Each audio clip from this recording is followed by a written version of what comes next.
Okay, I think we're going to go ahead and get started. Welcome everyone to our July 14th meeting of the KUSD number 20 Governing Board. And we have 4 of our board members present this evening. Mr. Ricca will not be joining us. We're going to start with the Pledge of Allegiance. We're going to use the flag that's in our superintendent's office, Dr. Dorner. Dr. Dorner, if you would like to lead us in the pledge, we'd appreciate it.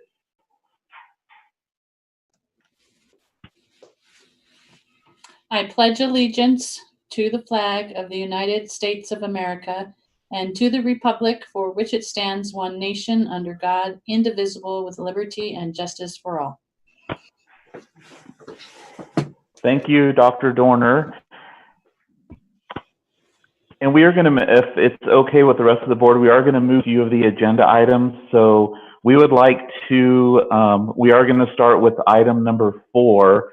And we will move item number 6 up, and then move item 7 up, followed by item 5. So is that okay with the rest of the board? If we do that, I'm seeing nods, so we'll do that. Yes, so let's start with item 4, and that's going to be recognition of our retirees for the 1920 school year, and that's going to be led by Dr. Dorner. Is that correct? Thank you, Board President, members of the board. Yes. Director Pope, are you going to ask Nancy Diaz to join us? And Julie Tapia? Yep. Yes, ma'am. Yep. Hello, Nancy Diaz. Oh, and Joan Abraham. Awesome. And Julie Tapia. We're so glad that you are with us today. We have a number of retirees. I will start with the 3 who are with us, and then I will also recognize the other retirees on our list. To start with, and I wish this was live, Joan, and we will have a party, but This is our first retiree, Joan Abraham. I've known Joan forever. I think she started in the district a minute before I did, way back in 1990. So her entire career has been with Kingman Unified School District. In 2004, Joan became the librarian and then was a part of the amazing team that opened Lee Williams High School and was a librarian there when she retired. Also, while Joan was at Lee Williams High School, she was the head coach for track and cross country. Both those programs flourished under her leadership. Many students counted on Joan not only as a coach, but as a mentor. And I know as the principal of Lee Williams and as a peer when we were teachers, I can attest to the amazing career that Joan has had and her dedication to Kingman Unified. So I will read her plaque first. And Joan, we have a 34 on here. I don't know if you want to put the mystery to rest, but some of us have said you were here for 34 and some said 33. I think you were kind of right in the middle between the two. Actually, I started when I was going into my senior year of college. Mr. Carlin, the Kingman Elementary superintendent, hired me for summer work. So I worked 3 months the summer before my senior year. And then when I came back after my senior year, I worked at the district office just as an hourly employee and got hired as the attendance officer in 1987, right before I got married. So 3 years even prior to 1990. So you've worked for the district longer than you've been alive. That's safe to say. Wow, I wish. And her children are both Kingman graduates, and we're super excited to congratulate her on her retirement, which she's actually going to do. You're going to retire. But she's always going to be available to us as a librarian consultant because we really value her services. So we'll continue to utilize her. The plaque says in appreciation of 34 years plus of dedicated service, devotion, and commitment to our students in Kingman Unified School District. Congratulations to Joan Abraham. So congratulations on your retirement. Thank you. And do you have any fond or final words or memories you would like to share? I think like probably every other retiree this year, definitely not how I thought I would be going out.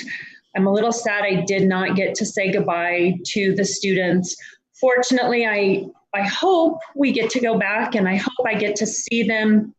I'll be there every day in the fall as the cross country coach. So hopefully I will get to see some of them and tell them goodbye because many of them didn't know. So, and you know, I loved my jobs in the district, and I can't imagine having done anything different for the last 34 years. So Awesome. I definitely will miss the day today, but I'm looking forward to relaxing. And congratulations on the new baby in your life. Thank you very much.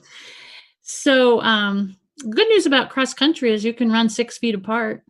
It's a non-contact sport. That's definitely true. It's like we practiced this summer and we don't have that many kids on our team anyways. So we were able to, until the last week and a half, we were able to practice. So I'm looking forward to being able to go back to that too. Awesome. We'll see you at the meets.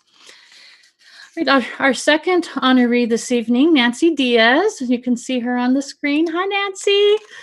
She's also been with Kingman Unified for a really long time, and my records, Nancy, show that you started at Manzanita Elementary School in 1989.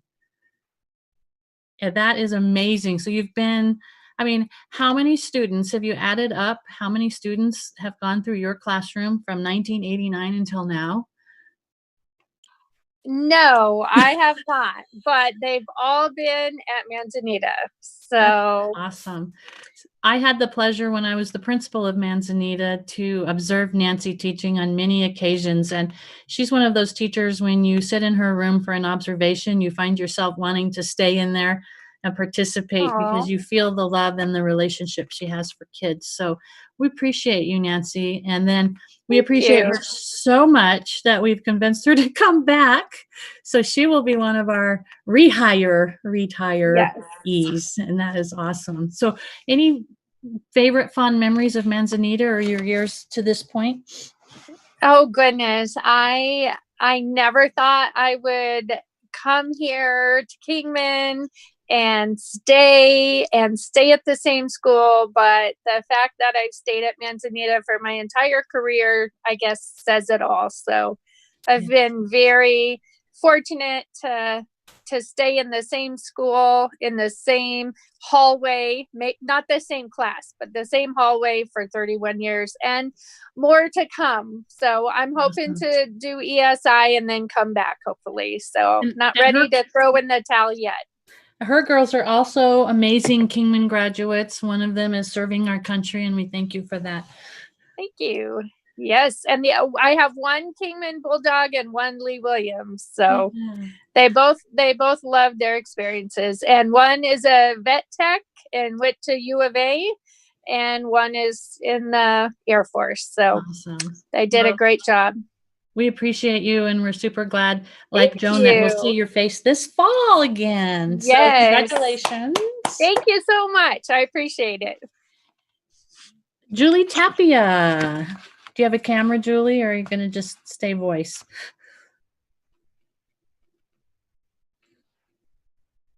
All right. Okay, I don't know. How do I do the camera? I'm sorry. That's okay. We're happy to hear your voice.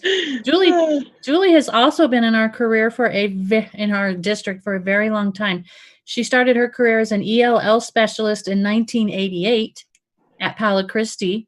She was there for 3 years, and then a school secretary in 1988. In 1991, Black Mountain opened, and Julie was a part of that office staff for 9 years. In 2000, she worked at Surbat started at Surbat for the next 7 years, and then became my administrative assistant at Manzanita. So that was exciting. I got to work with Julie at Manzanita as an admin assistant. And then when I left Manzanita and Jerry Woolsey took over, she worked with Jerry Woolsey at Manzanita. So you were there for 5 years, Julie. And then in 2012, moved to the district office with Jerry as her assistant, and you have been here ever since. So 32 years with KUSD. That's awesome, and we appreciate every one of those years.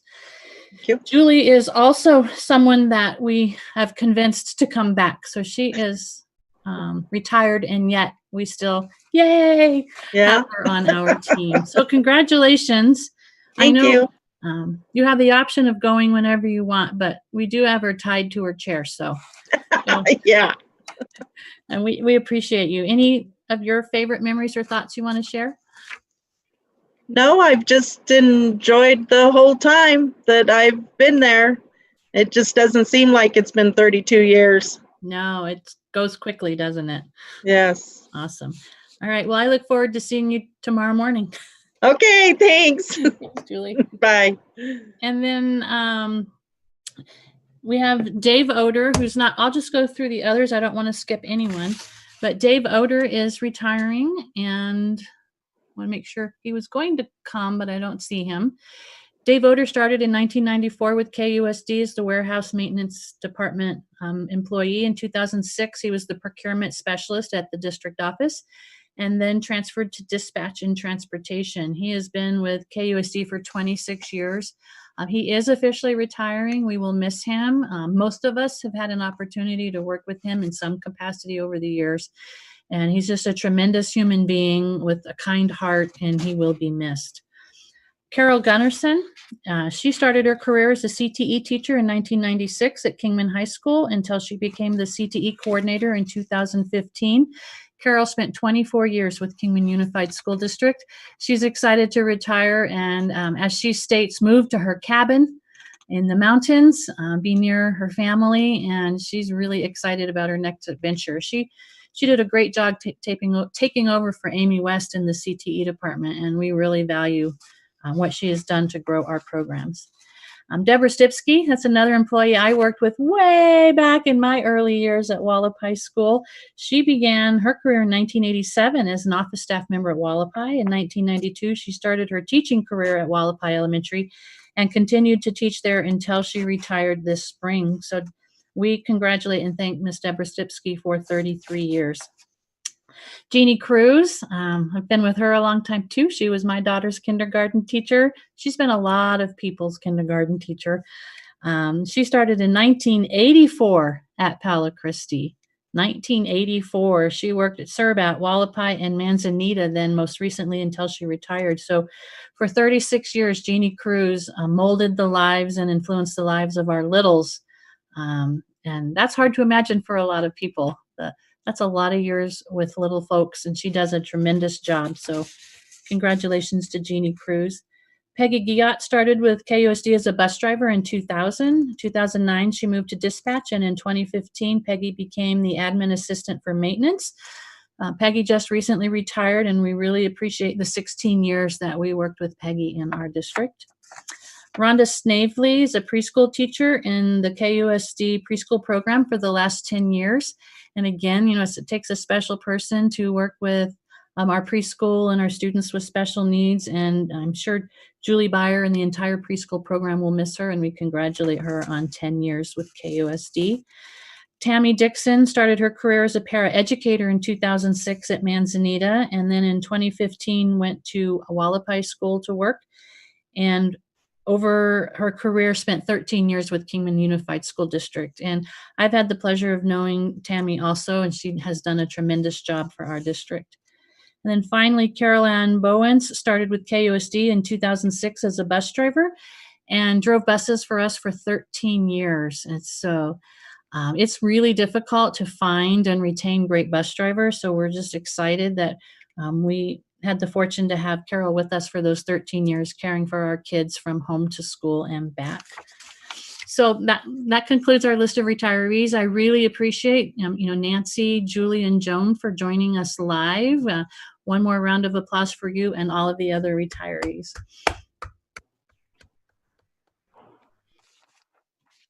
Thank you, Mr. President, members of the board. Thank you, and congratulations to everyone. Appreciate everything that you do, and I know you will continue to do for our students in our district. Okay, we are going to move to item number 6, and Ms. Shumway is going to discuss that item for us. All right, so I was contacted by Sarah Ferry.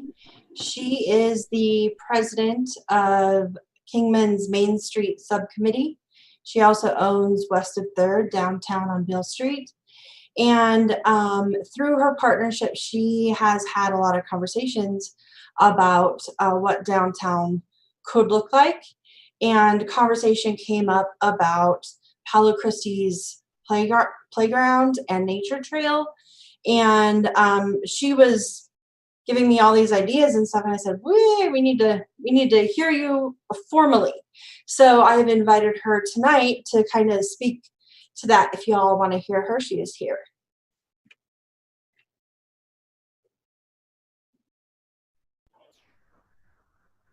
Okay, that would be great. Are we going to bring Sarah in?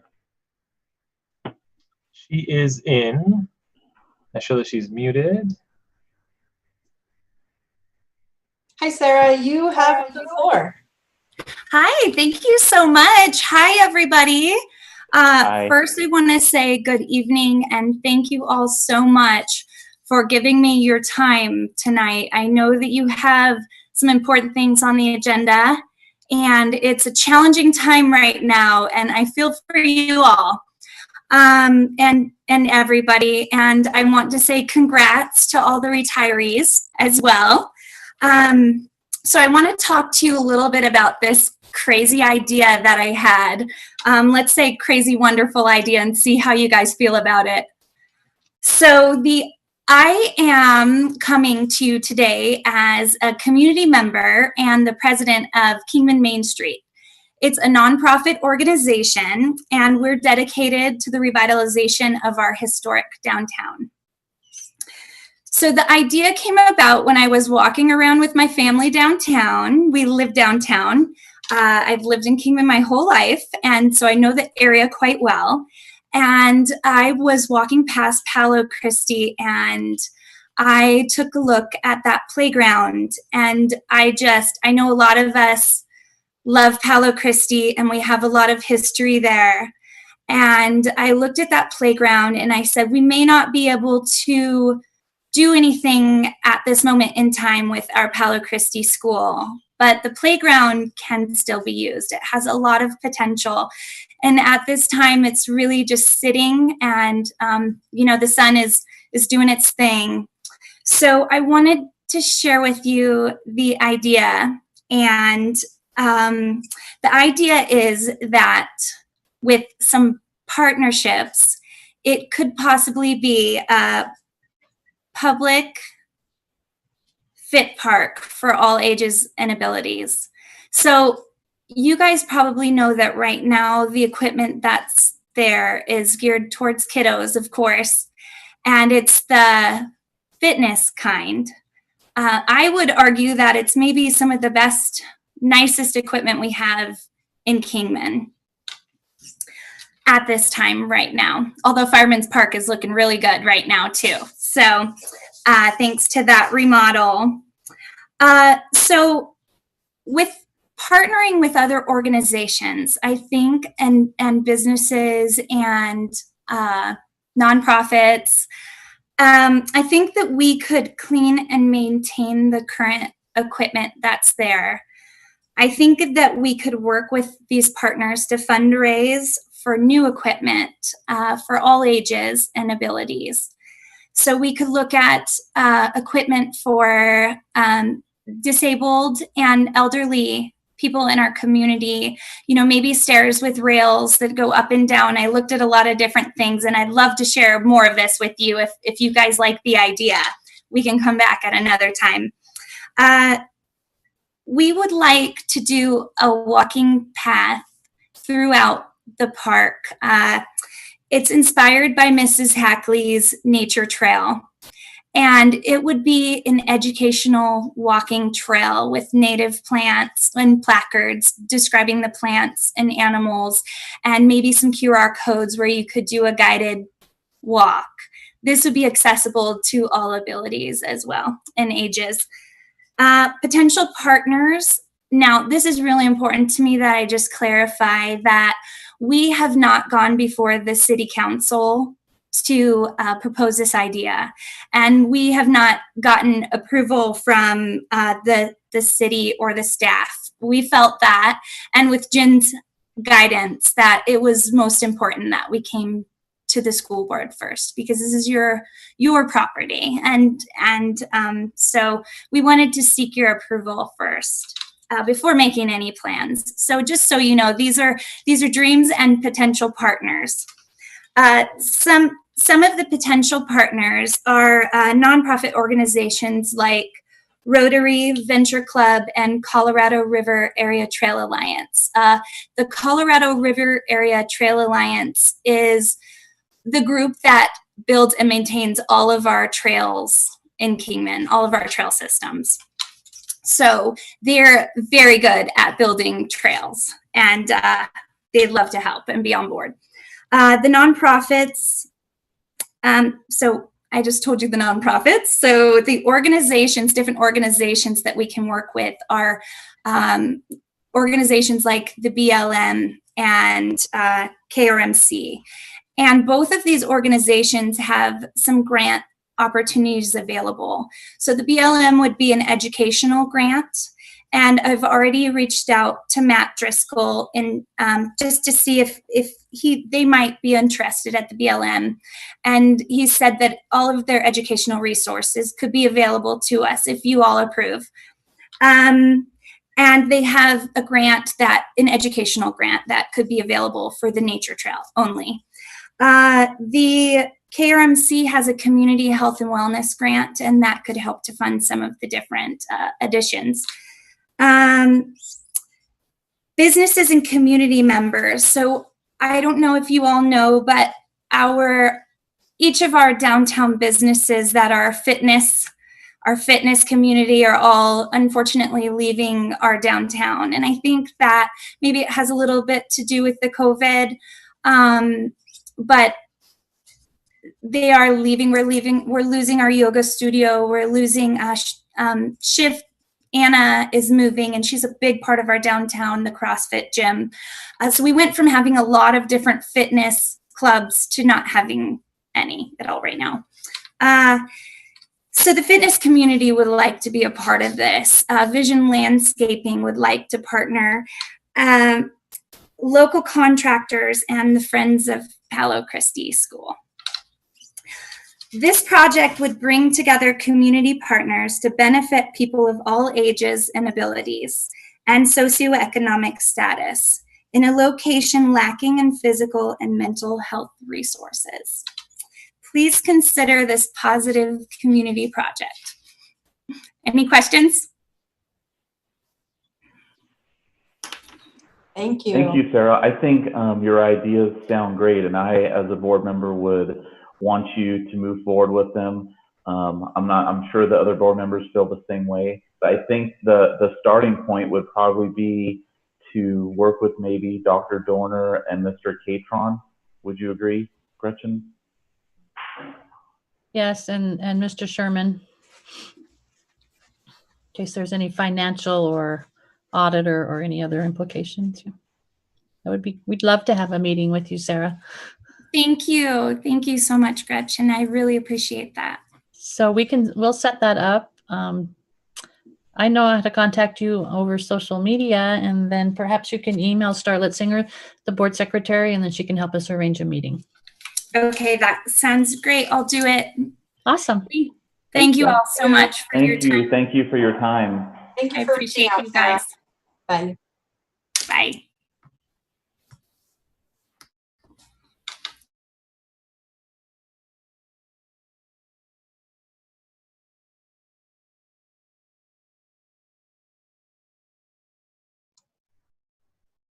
You're mute.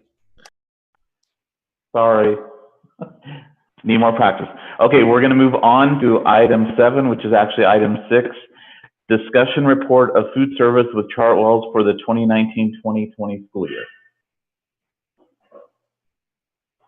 Hello, Mr. President, members of the board. I'm sorry if I could interrupt a second. I thought we were going to number 5, call to the public. No, we were going to move these 2 items up and then call to the public. Oh, okay. Is that okay? Okay, Mr. Sorry, Filler. Keith. Ms. Fiedler. Hi, I prepared a packet, and I don't want to overstay my welcome in this time. I know you have quite a bit long agenda, but I did want to talk about, first of all, how much I appreciate that I have been able to participate these last 3 months in this emergency COVID food service program. I've been working for a lot of decades, and I cannot think of anything I've done in my career that has that I've been able to participate in doing so much for so many in need in such a short time. So I thank you for the opportunity to be part of that. We had what I think is a really fine first year.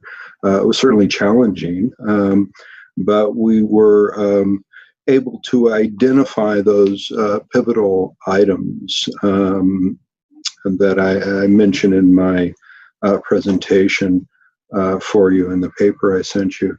And they really focused on, first of all, just looking at expanding to improve the variety, quality, and service for all meals at all levels. And that's a very overarching goal that has thousands of moving parts, but it really speaks to what I call the initiative of creating delight in the faces of our customers. And we know it when we see it. And we were very fortunate to be able to see that throughout the year when we were able to expand some quality, put some things out, improve some line speeds. We saw the students respond with delight, and that's what it's been about to me. We knew that we needed to assess a lot of the potential risks and create long-range plans around new programming and especially taking care of any needs for training, any needs for adding the equipment and facilities that would take us down the road and be able to continue to have a sustainable and quality program. I was especially enjoyed the ability to bring on the after-school at-risk supper program. I think that was a program that really spoke to a need in 3 schools and did a lot of good for those kids, brought a lot of nutrition into their lives, and also frankly, it helped the families as well. We are always concerned about creating a program that is quality but also balances that fiscal responsibility that we have. We are stewards, and I believe we've made good strides. Of course, Aaron and I, I'm sure, will meet sometime in the next month to kind of look over the final fiscal picture. And I look forward to being able to report out on that along with Aaron at some point in one of our meetings.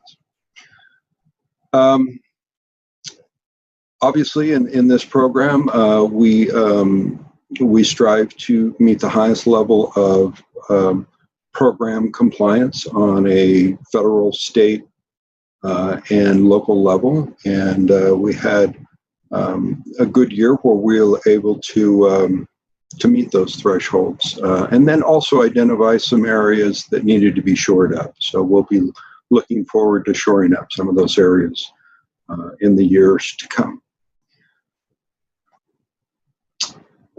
And those are the overarching so I don't just kind of, because people will tell you I can kind of talk for hours about this stuff.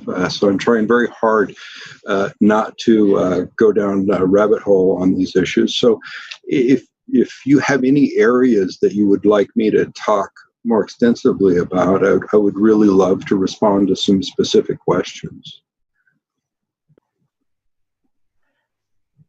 Keith, I had a question for you. Can you hear me okay? Yes, I can. Can you talk about, in the information you sent us, if we were to go back into the buildings, you had some diagrams of the way the cafeteria would be set up with social distancing and so forth. Is that good to go for all the schools, or can you comment on that? Yes, in fact, I have most all of the meal service planning meetings scheduled now this week and next week. So what I'm doing is I'm going in and meeting with the administration there, and we sit down and we talk about some of the really the logistics of what's going to happen. So I bring a schedule and a checklist, some examples of the service, and we literally draw out a schedule and a floor plan and start talking about, okay, the inflow of students. We start looking at, for example, I met with Julie over at Serbat yesterday, and we talked about the need to be able to move 400 to 500 students through a breakfast in a very short time. And once we sit down and plot out all the space and the numbers and each of the tactical things that has to happen in that space, we then can decide how do we marshal those resources to fit that space. So, for example, when we look at those kind of numbers in such a short time, we have to multiply the points of sale. If we know the speed of a point of sale, we have to multiply the number of points of sale in order to get that frequency, and then calculate the flow of those students through that space. So we have this many tables, we have this many students, things can move at this speed, and at the end of the meeting, we're able to say, okay, to do this, we will have to put 3 points of sale in, 4 points of sale in. We will have to turn the room over at this rate. I've been talking to the principals about, depending on the numbers, can we do some outside meal service so they can get their meals inside, but then go out and sit at a distance from each other and enjoy a shaded place to eat their meals. And we talk about how we can supervise that space, how we can provide trash receptacles for that space, and essentially just for each school create a customized program that meets their specific needs. Obviously, customized meaning picking from a set of tools and programming that we know will work and we have, and then putting that into place. So over the next 2 weeks, we'll be able to look at each site and say, here is our plan for all the logistical needs, and continuing to provide quality food, variety of food. We're not going to go to just handing them a bag and no choice. We're still going to provide choice, and we're going to do it by bundling meals into packaged units that they can make a quick selection of the foods that they want and move on quickly. Did that answer your question, John? It did. Thank you very much. Do we have any other questions? Yes, Jen. So Keith, as you may or may not know, we are looking at several different options for our students to attend school, one of those being online. How are we going to, or have you already had this conversation, how are we going to provide food services to students that are choosing that, or are we? Well, of course, and we had a wonderful opportunity in this emergency program to work out systems for parent pickup. So we've been working with the state, looking at the federal regulations. There is a waiver in place for parent pickup. It's called non-congregate food service, and we really have a system that will work for that.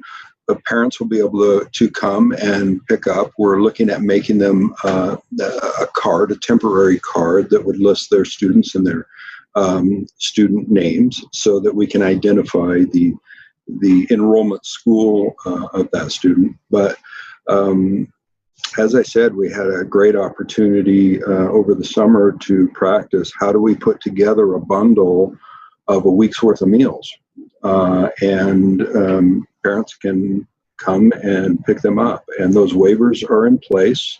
And now we're just waiting for the state to give us the fine points of how we'll count and claim those meals and report them in. But, Fantastic. Thank you so much. Yeah. How about any other questions for Keith? Well, we appreciate all the information and everything you're doing for our students. Oh, thank you very much. Okay, we are going to move to our item 5, which is now number 7, which is call to the public. So we want to thank the public. KUSD provided a link, since we're having a Zoom meeting, for public comment, and we received, let's see, 27 responses. So Beth and I have went through these, and we are going to read these so they are in the record, and we're going to kind of stop. So I'm going to read the first 7.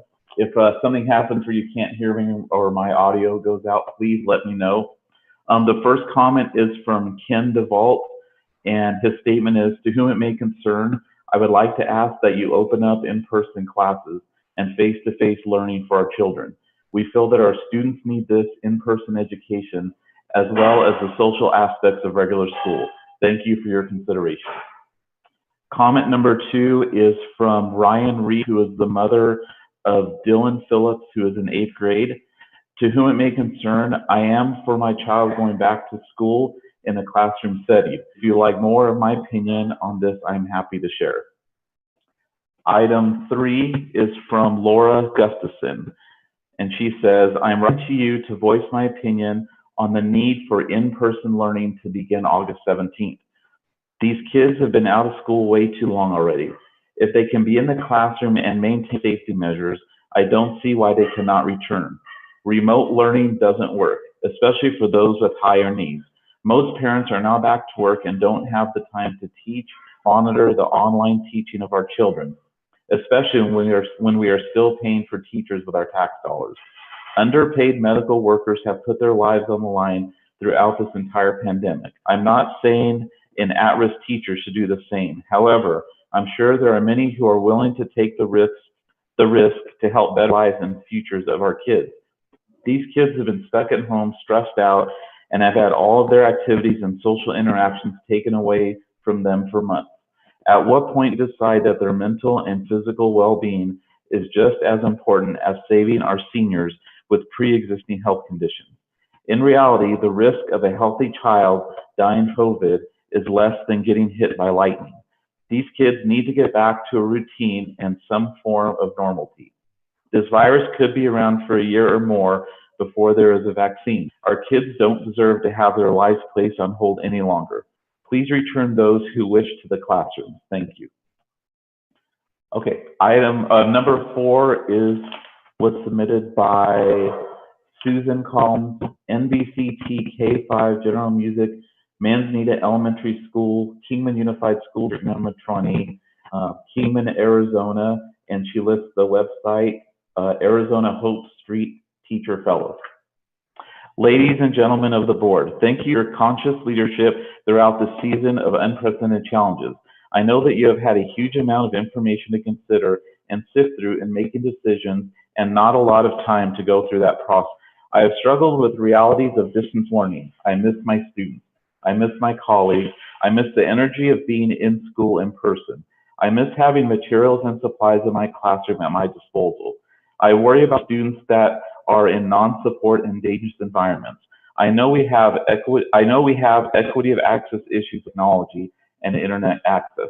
I know that I have not done the necessary in-person preparation of my students to teach online effectively because I have not had access to devices in my elementary classroom. I also know that we are fighting a war against an unknown pathogen that is extremely contagious. The scientific information changes quickly, and we cannot make long-term plans for anything. Our community, students, and parents, and our staff need some concrete information to work with. I have been following school districts in our geographical area on their plans for returning to school.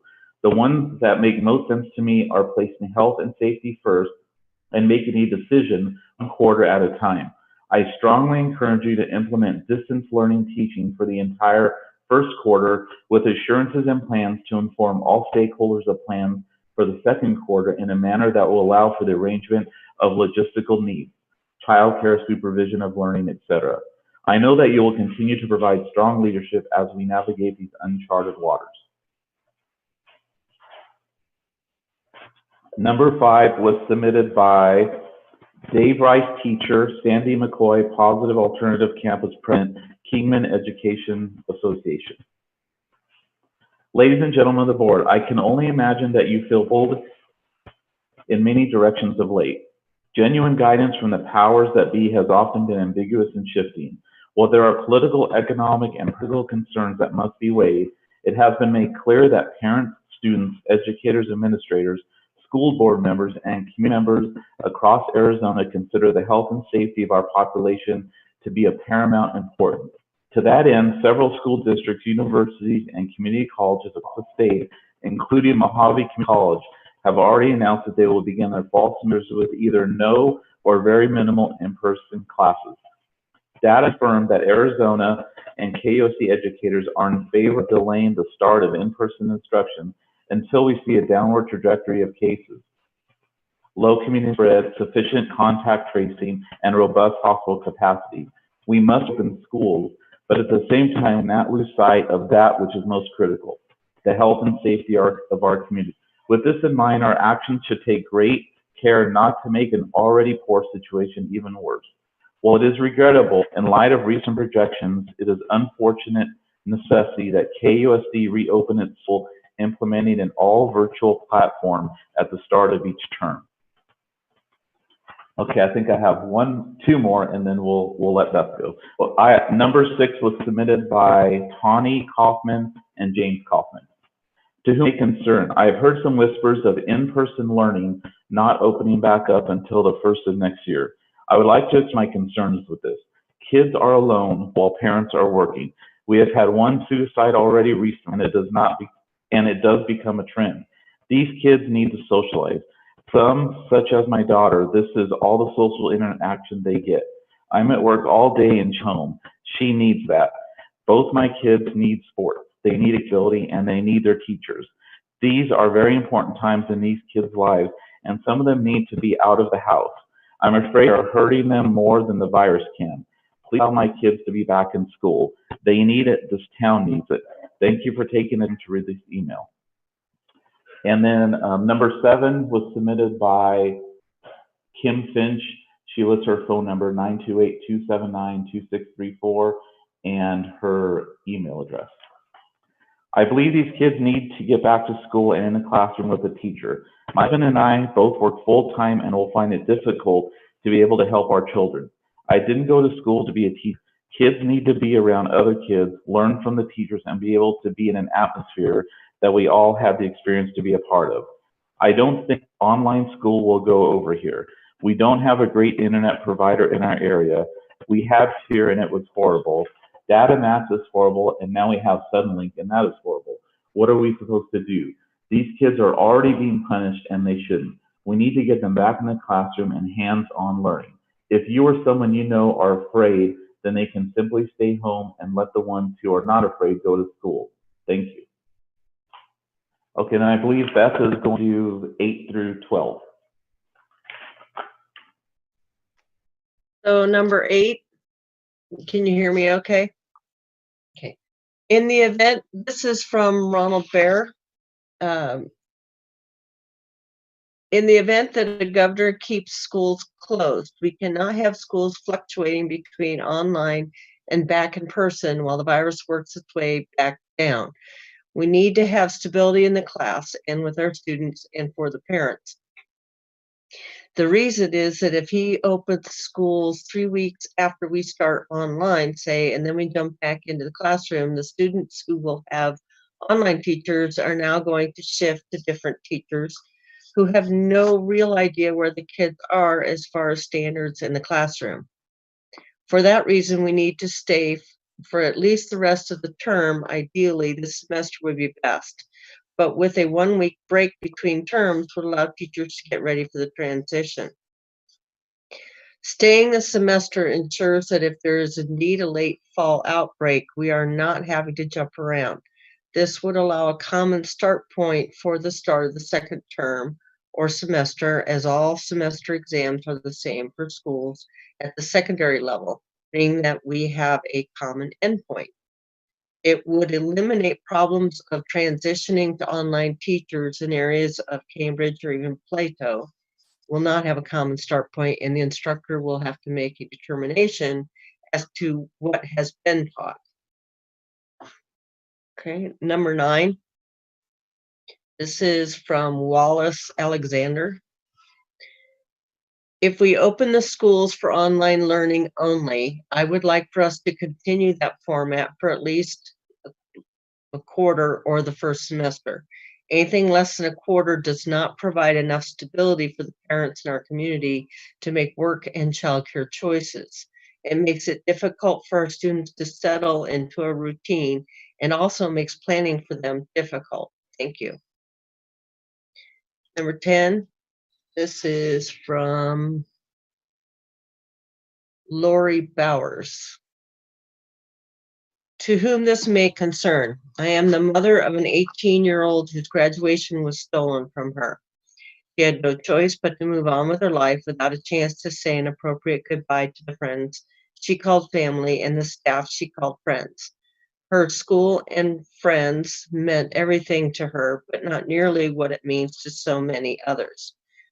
She was lucky enough to be raised in a home built on love, respect, and safety, whereas there are so many unfortunate circumstances where children only feel safe, loved, and respected in the traditional school setting.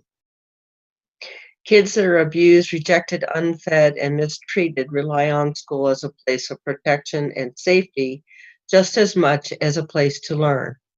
I write this letter out of genuine concern that our generation of children could be considerably impacted by the decision to crumble under the misdirected power of our governing board of experts and not open in-person school this fall due to a viral pandemic.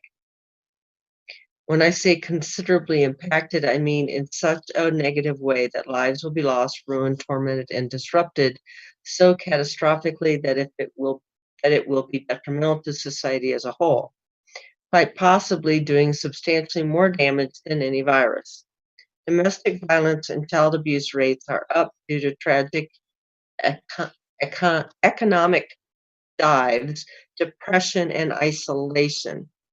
Children are being pushed towards electronic devices where pedophilia and sex trafficking is raging, along with cyberbullying being at the forefront. Parents involved in the workforce aren't equipped nor prepared to be responsible for educating their children, leading to high stress and family dysfunction, all leading to devastating consequences. Please deeply consider all sides before you make a decision whether or not it's in the best interest of society to not open schools in traditional manner this fall. Children are not getting a say in the matter when it's them that also make up a very large portion of our society. Even more, they are our future. Think clearly for our children. Sincerely, a concerned parent. And she listed 3 different websites: apa.org, topics, COVID-19, domestic violence, child abuse, Facebook.com, and it's a post with a bunch of numbers, and then hrw.org news 49 COVID-19 devastating impact on children. And number 11, this is from Byron Beckel. I'm sorry, I am messing up his name. I'm sorry. BRYON BECKERLE. Yeah, Beckerly. Okay. Hello, I just wanted to write an email to you to urge you to open schools back up as soon as possible. I fear that the mental health of our children will decline the longer schools stay shut, especially in light of recent events. Respectfully, a concerned parent. And then number 12. This one is, okay. Dear members of the Kingman Unified School District, my name is Laura Grant, and I am writing to you this evening to request consideration for reopening our schools for traditional operations this fall. I understand that the coronavirus is scary, unknown, and can make some people very ill. Unfortunately, there is no end in sight. The flatten the curve plan has evolved into a new meaning, which includes no one will get infected. This is not true. There will never be a safe time to reopen our schools without potential fear and risk. Delaying opening does not reduce this risk, but can add additional harm to our youth. In Europe, there has been minimal rise in COVID cases that are directly caused by school reopening. They have opened with safety parameters in place, which seems to be working well. Science Magazine published an article this month with very good information regarding the pros of reopening. Discussed are what different countries did to decrease risk and what worked well. He lists the website. Obviously, it's sciencemagazine.org, and it's 2020-07. School openings across globe suggest ways to keep coronavirus at bay despite outbreaks. So let's hear about some of the cons of not opening. As early as April 2020, there was an article in the Huffington Post sounding alarm about missed child abuse. In the article, in the nation's capital, hotline reports of abuse and neglect between mid-March and mid-April were 62% lower than in the same period last year, according to the DC Child and Family Services Agency. And that's quote. Add to this the additional stress of financial instability, isolation, health concerns, and less support, and you have a recipe for horror. He's listed the website address. By the way, alcohol sales are up 22% from this time last year in the United States. And this is a Nielsen.com Insights article, Rebalancing COVID-19 Effect on Alcohol Sales. It is not just the Huffington Post. In June 2020, the American Academy of Pediatrics published in their peer-reviewed journal Pediatrics, quote, increased risk for family violence during the COVID-19 pandemic, end quote. There are additional risks beyond what is noted in the Huffington Post article to include increased risk for supervisory neglect, meaning that while the parents are either continuing to work and then leave their children at home, or they are working from home but also trying to assist their child in learning, the added stress and burden can increase risk of harm to the child. Add to this that with any change in routine, children often act out as they're coping. This can flare tempers and verbal or physical abuse can escalate. And pediatricspublications.org. It continues. There are increased reports of depression, anxiety, and PTSD in children regarding COVID. This is worldwide in a survey done in Europe, Young Minds, which found that 32% of children say coronavirus has made their mental health worse, while 51% reported it made their mental health a bit worse. This was with the schools opening. Imagine the rates if they had remained closed. And that's globalcitizen.org, Children UK Mental Health. In the United States, Common Sense did a survey of teenagers showing that 8 in 10 teens, 80%, say they're following news about the coronavirus closely and concern is high. Where do you think this type of constant vigilance will go? They need a sense of normal. No teenagers should be following the news as closely, and neither should most adults. SurveyMonkey.com, Curiosity Common Sense Media Coronavirus website. Lastly, let's bring up the negative effects of virtual or online classes. These articles are from the days prior to COVID, but do not make them any less true. In the peer-reviewed journal Preventative Medicine from 2011, there was a paper titled,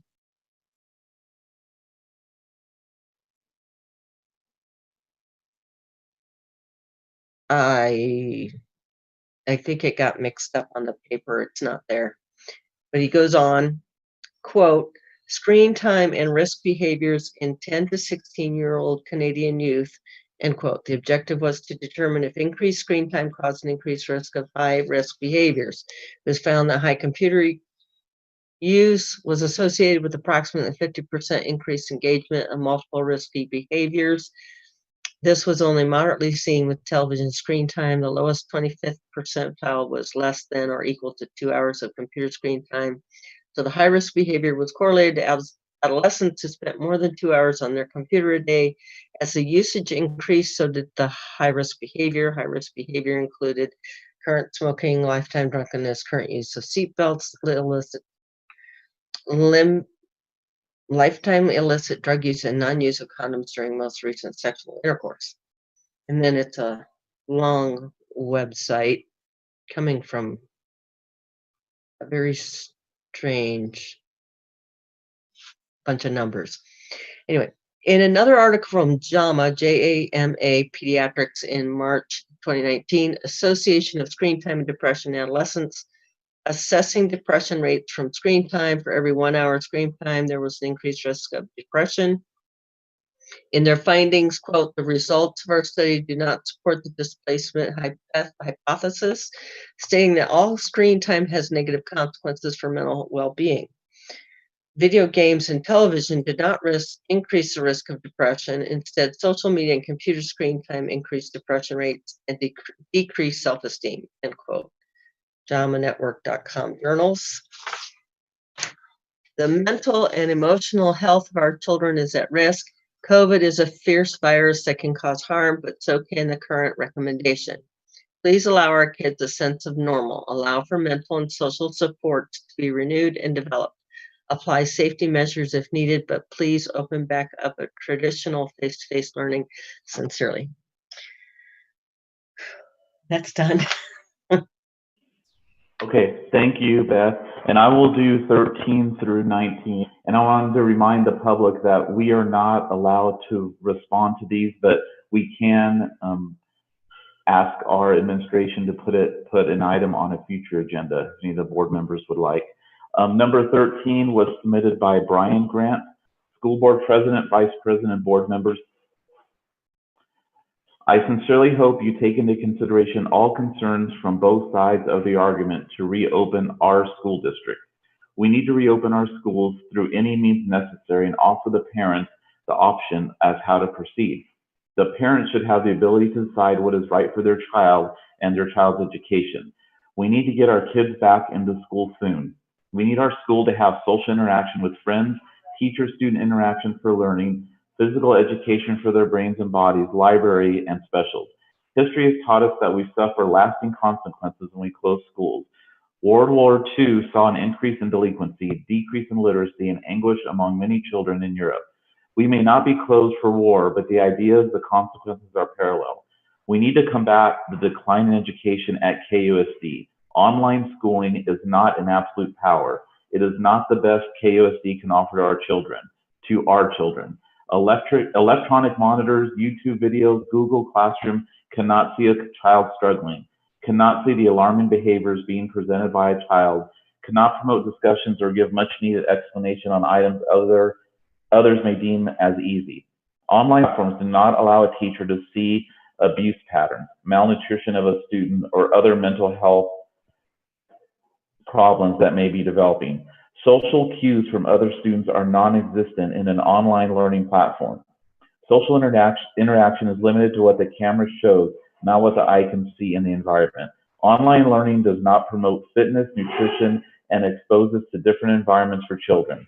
Online schooling can limit anxiety triggers, which may seem like a good idea. However, how does the child learn to address these triggers if they do not become stimulated? I know in this trying time we are all split. Some are for reopening, some against. I am asking KUSD to compromise and offer options to your parents.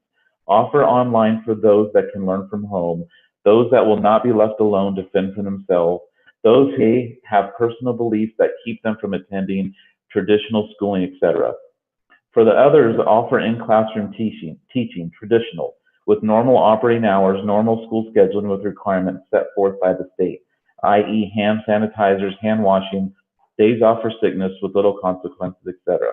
We love our children. You love our children. KUSD can create the avenues for learning and let us, the parents, decide which one is better for the success of our children.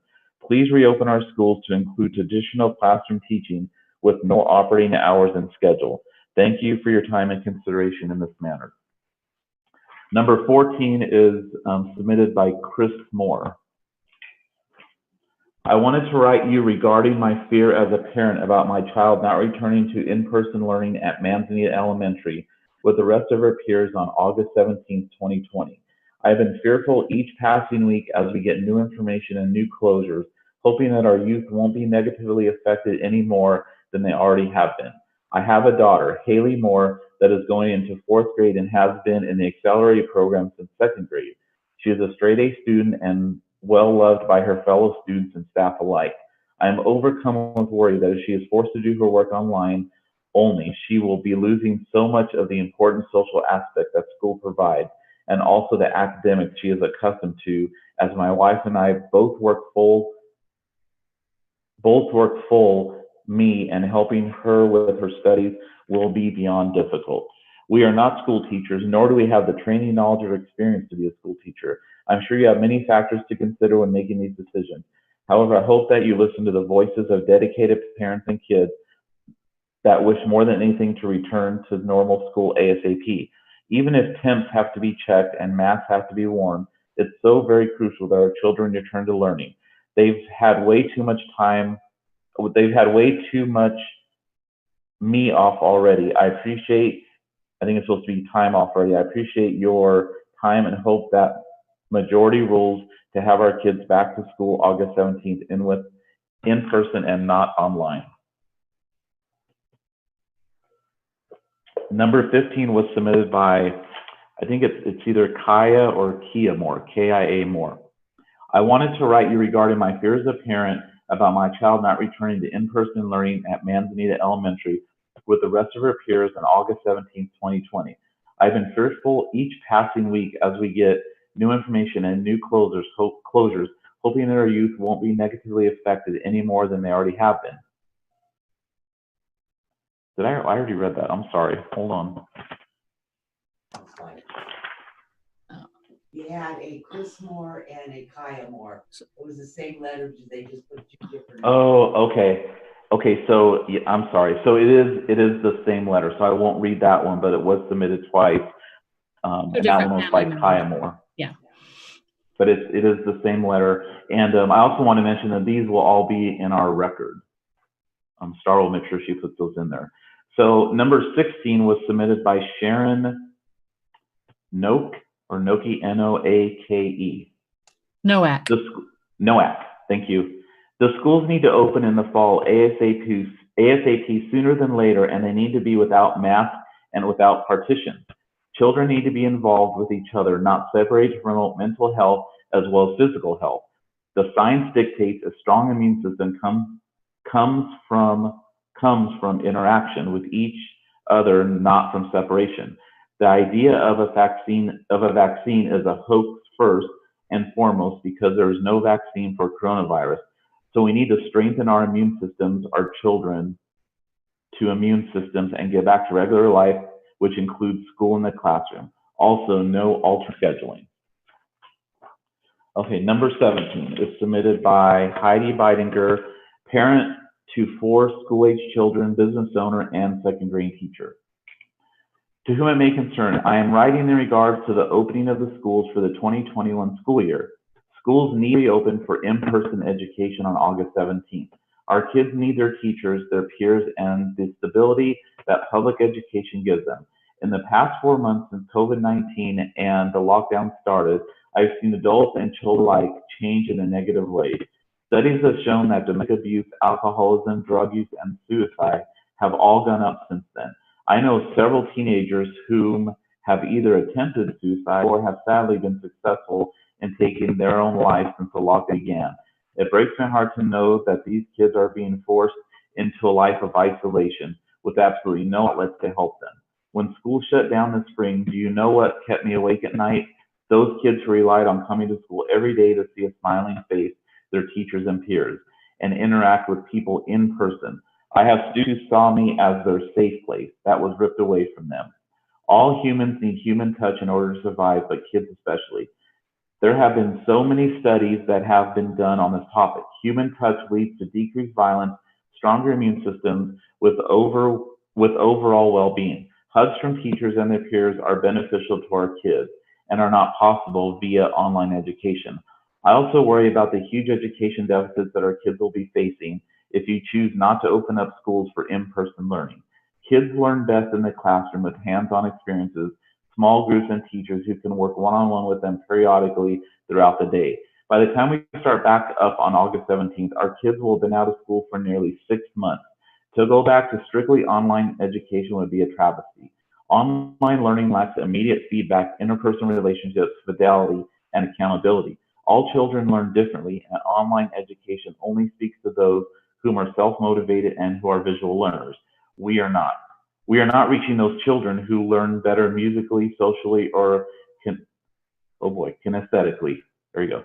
Please allow our schools to open on August 17th and allow parents the decision of whether or not they would like their children to learn in person or online. Leave it up to them to decide.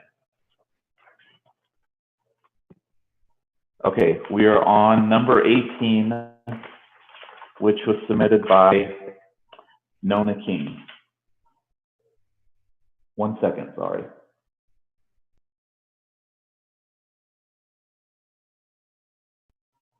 Okay. Dear KUSD board members, I write to urge your support children returning to Kingman area schools in person on August 17th. This, the longest summer ever, has taken a toll on children. My own children, who are well supported with structure and facility, have experienced anxiety and have been otherwise negatively impacted. Imagine the children without support or stability, with parents who are now stressed to the max. I worry about children who now have no supervision and who will not receive adequate support online education.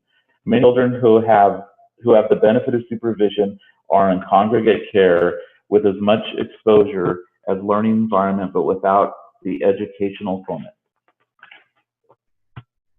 Did I say who this was from? I'm sorry.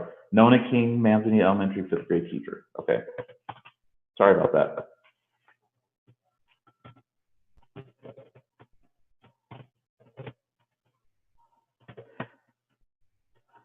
Sorry, let me start over. I skipped one person. That was not Nona King. This is number 18, submitted by Courtney Kennedy. Scratch that star. Start over. Number 18, submitted by Courtney Kennedy. Right to urge your support in children into Kingman area schools in person on August 17th. This is the longest summer ever, has taken a major toll on children. My own children, who are well supported with structure and stability, have experienced anxiety and have been otherwise negatively impacted.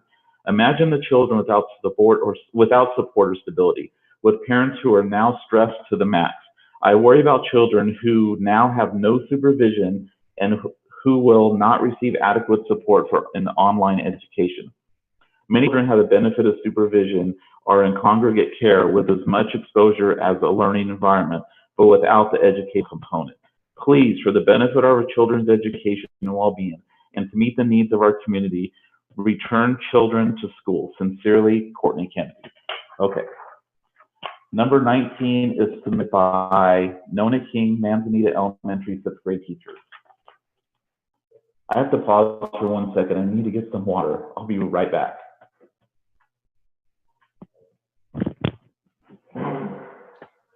Charlie, you want me to go ahead and read number 20?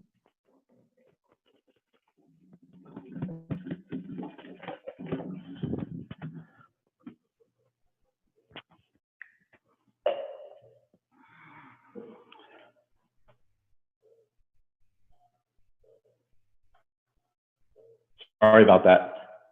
Can you hear me okay? Everyone's still there. Okay. Okay. Good evening, and thank you for this opportunity to express my concerns and thoughts here tonight. My name is Nona King. I have been teaching for KUSD for 20 years. I am a mother of 3 children, all KUSD students, and I'm currently living up close and personal with COVID-19 as my husband has tested positive. I have symptoms as well, but since we are living in quarantine anyway, I have not been tested, but will be doing the antibody testing afterwards instead. I had previously done some reading on the virus, and then after my husband was diagnosed, I started doing a lot more. I've been all about getting kids back into school safely, and now I believe even more that it is the right thing to do. My first concern is the mental health of our children. I feel that we need to get kids back to some kind of normalcy as soon as possible. We are making them live with unnecessary fears and anxiety, taking away their social needs and their sports and activities, and for many, their safety and well-being by not having them in school. I have watched the negative effect of school closures in my own home with my own children. My oldest is going to be a senior, and I see the anxiety building as she is being told that she can't go to practice. She may not have a homecoming after losing her junior prom, and in her words, I felt so sorry for the class of 2020 and everything they lost out on, but now I may not even get a senior year at all. People may not realize the mental anxiety and depression that is happening in our kids and may think that these are little things, but they aren't little to our kids. I would like to quote a statement from the World Health Organization. In March of 2020, they released an article which in part stated children are very likely to be experiencing worry, anxiety, and fear, and this can include the types of fears that are very similar to those experienced by adults, such as a fear of dying, a fear of their relatives dying, or a fear of what it means to receive medical treatment. If schools have closed as a part of necessary measures, then children may no longer have that sense of structure and stimulation that is provided by the environment, and now they have less opportunity to be with their friends and get that social support that is essential for good mental well-being. Let me talk about the academic side of this. I teach an accelerated 5th grade class, and I can tell you right now that as a teacher and as a parent, the online schooling is not for everyone. Last year, it couldn't be avoided, but at least it was the end of the year. Our classrooms were established, and many students were well equipped to handle digital learning. However, there was absolutely no accountability. Many kids didn't show up for Google meetings. They didn't turn in packets, and they didn't do the online work. Any work they did was mediocre at best, and it simply wasn't successful. Many of our parents are still working and were not able to commit to helping their children as much as they may have wanted to, or simply didn't have the means to help their children. I logged into my computer every day between 7 a.m. and 7:30 a.m. and stayed on my couch with my computer until at least 3 o'clock every day, 4 days a week, to try to keep my kids engaged and active. I had extra Google meetings in the evenings and sometimes weekends so that parents could help their kids get into the meetings, and I set up personal one-on-one meetings as necessary. By the end of the quarter, I only had about 7 kids consistently do all their work. That is 7 out of 28, and I teach the accelerated kids. I had packets turned in with pages left blank, ridiculous answers that were clearly just written in so students could say they had done the work, students logging in to show they were on their assignments only to leave them partially done at best, students refusing to do the work, and parents couldn't keep up with it. This was my situation, and my kids were already very well trained on digital learning, as we use Google Classroom and other digital programs in class every single day. I run a very independent and technologically driven classroom, and yet my kids struggled with this the last quarter. If we are to start digitally, how are we going to hold kids accountable when many don't have the technology at home, the support needed by parents that are working, have multiple kids in the home trying to share technology, don't know their teachers, are going to be hesitant to communicate with a stranger, and sadly can cheat their way through the quarter? I don't see any possible way to make this successful. I have 20 years of teaching experience, and I would do my best, but it wouldn't be enough. In addition to starting with digital learning, how will we keep kids involved in the extracurricular activities they may depend on? Will sports continue to use the guidelines that have been set for them to continue? I coach volleyball, and it never fails that I have players who are keeping their grades up so they can play sports. They may get through their dramatic and stressful middle school day just so they can go to practice. I have parents and teachers approach me about the importance of their child or student being on the team and the difference it has made in their classwork and behavior. It gives them more to work for, and it is a vital part of many of their little lives. Again, taking these things away will add to the issues of accountability. To some of them, it is why they do what they do. Taking away sports, drama, student council, and school activities is going to add more stress and anxiety to kids that are already under a lot. When you look at statistics, their physical health is at a lower risk than mental health, and this is alarming. Get them back in the classrooms. As far as the actual virus, according to the CDC, as of May 29th in the United States, 2% of confirmed cases of COVID-19 were among persons aged under 18 years.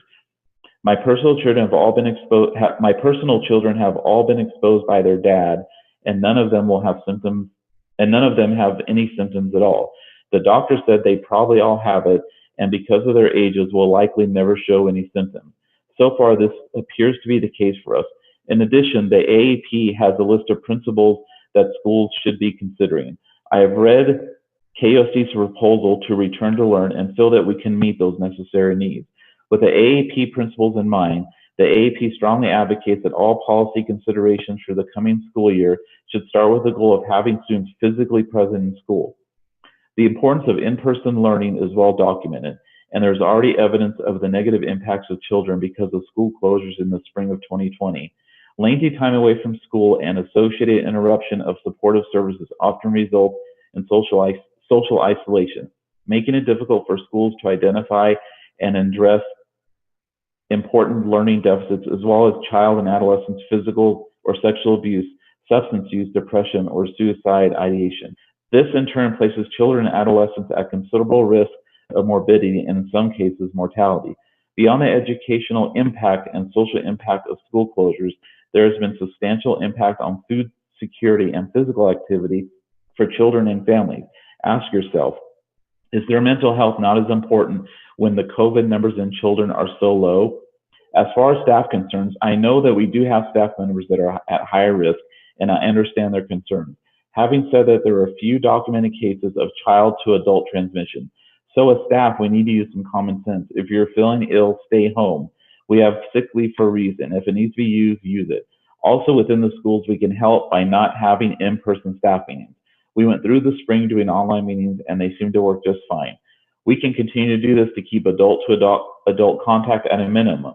We can do smaller meetings by grade level or position for classified staff so that our meeting numbers are minimal. I believe that our administrators have already probably thought of these things.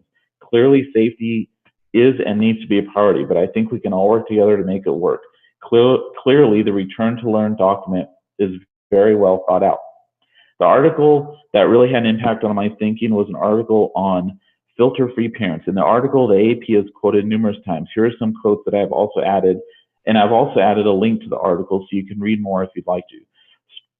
Quote, strongly advocates that all policy considerations for the coming school year should start with a goal of having students physically present at school, not to decide if they should open, but how they should do so, end quote. And then the next quote, there are almost no record cases of child to adult transmission of COVID-19, end quote. Then begin the quote. More than 99% of settings have operated with no cases, end quote. And then in regards to schools and child care centers that returned to schools previously, schools are fundamental to child and adolescent development and well-being and provide our children and adolescents with academic instruction, social and emotional skills, safety, reliable nutrition, physical speech, and mental health therapy, and opportunities for physical speech and mental health therapy, and opportunities for physical activity, among other benefits. There are many other aspects of life at school that simply can't be duplicated during social distancing. The AAP warns that potential mental health effects from not reopening schools in the fall could be worse than the risk of the virus itself. The ramifications of increased isolation can breed social, emotional health issues. Child and adolescent physical or sexual abuse, substance abuse, depression, and suicidal ideation. Personally, I feel like decisions need to be more in the hands of parents. I signed a waiver in order for my daughter to return to sports, which very clearly stated the risk.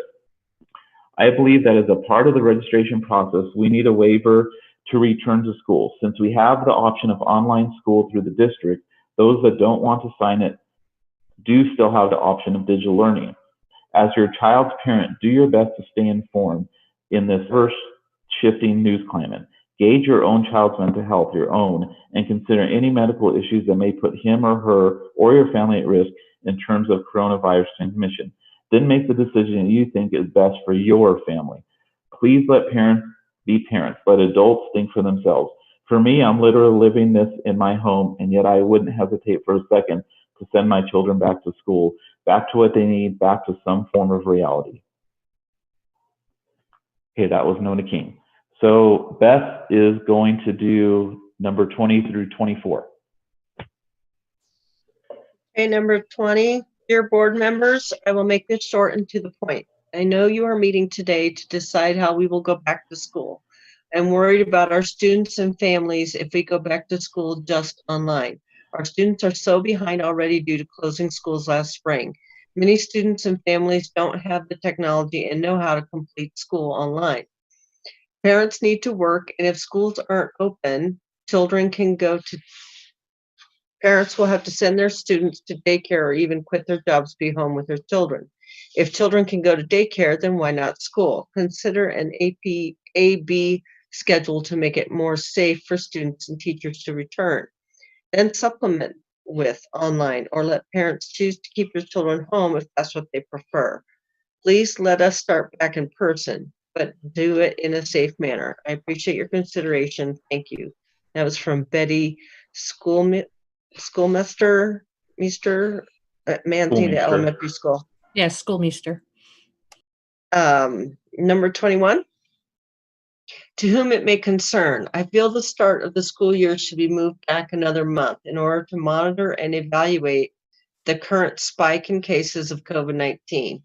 To accommodate that shortened spring break time and extend the school year.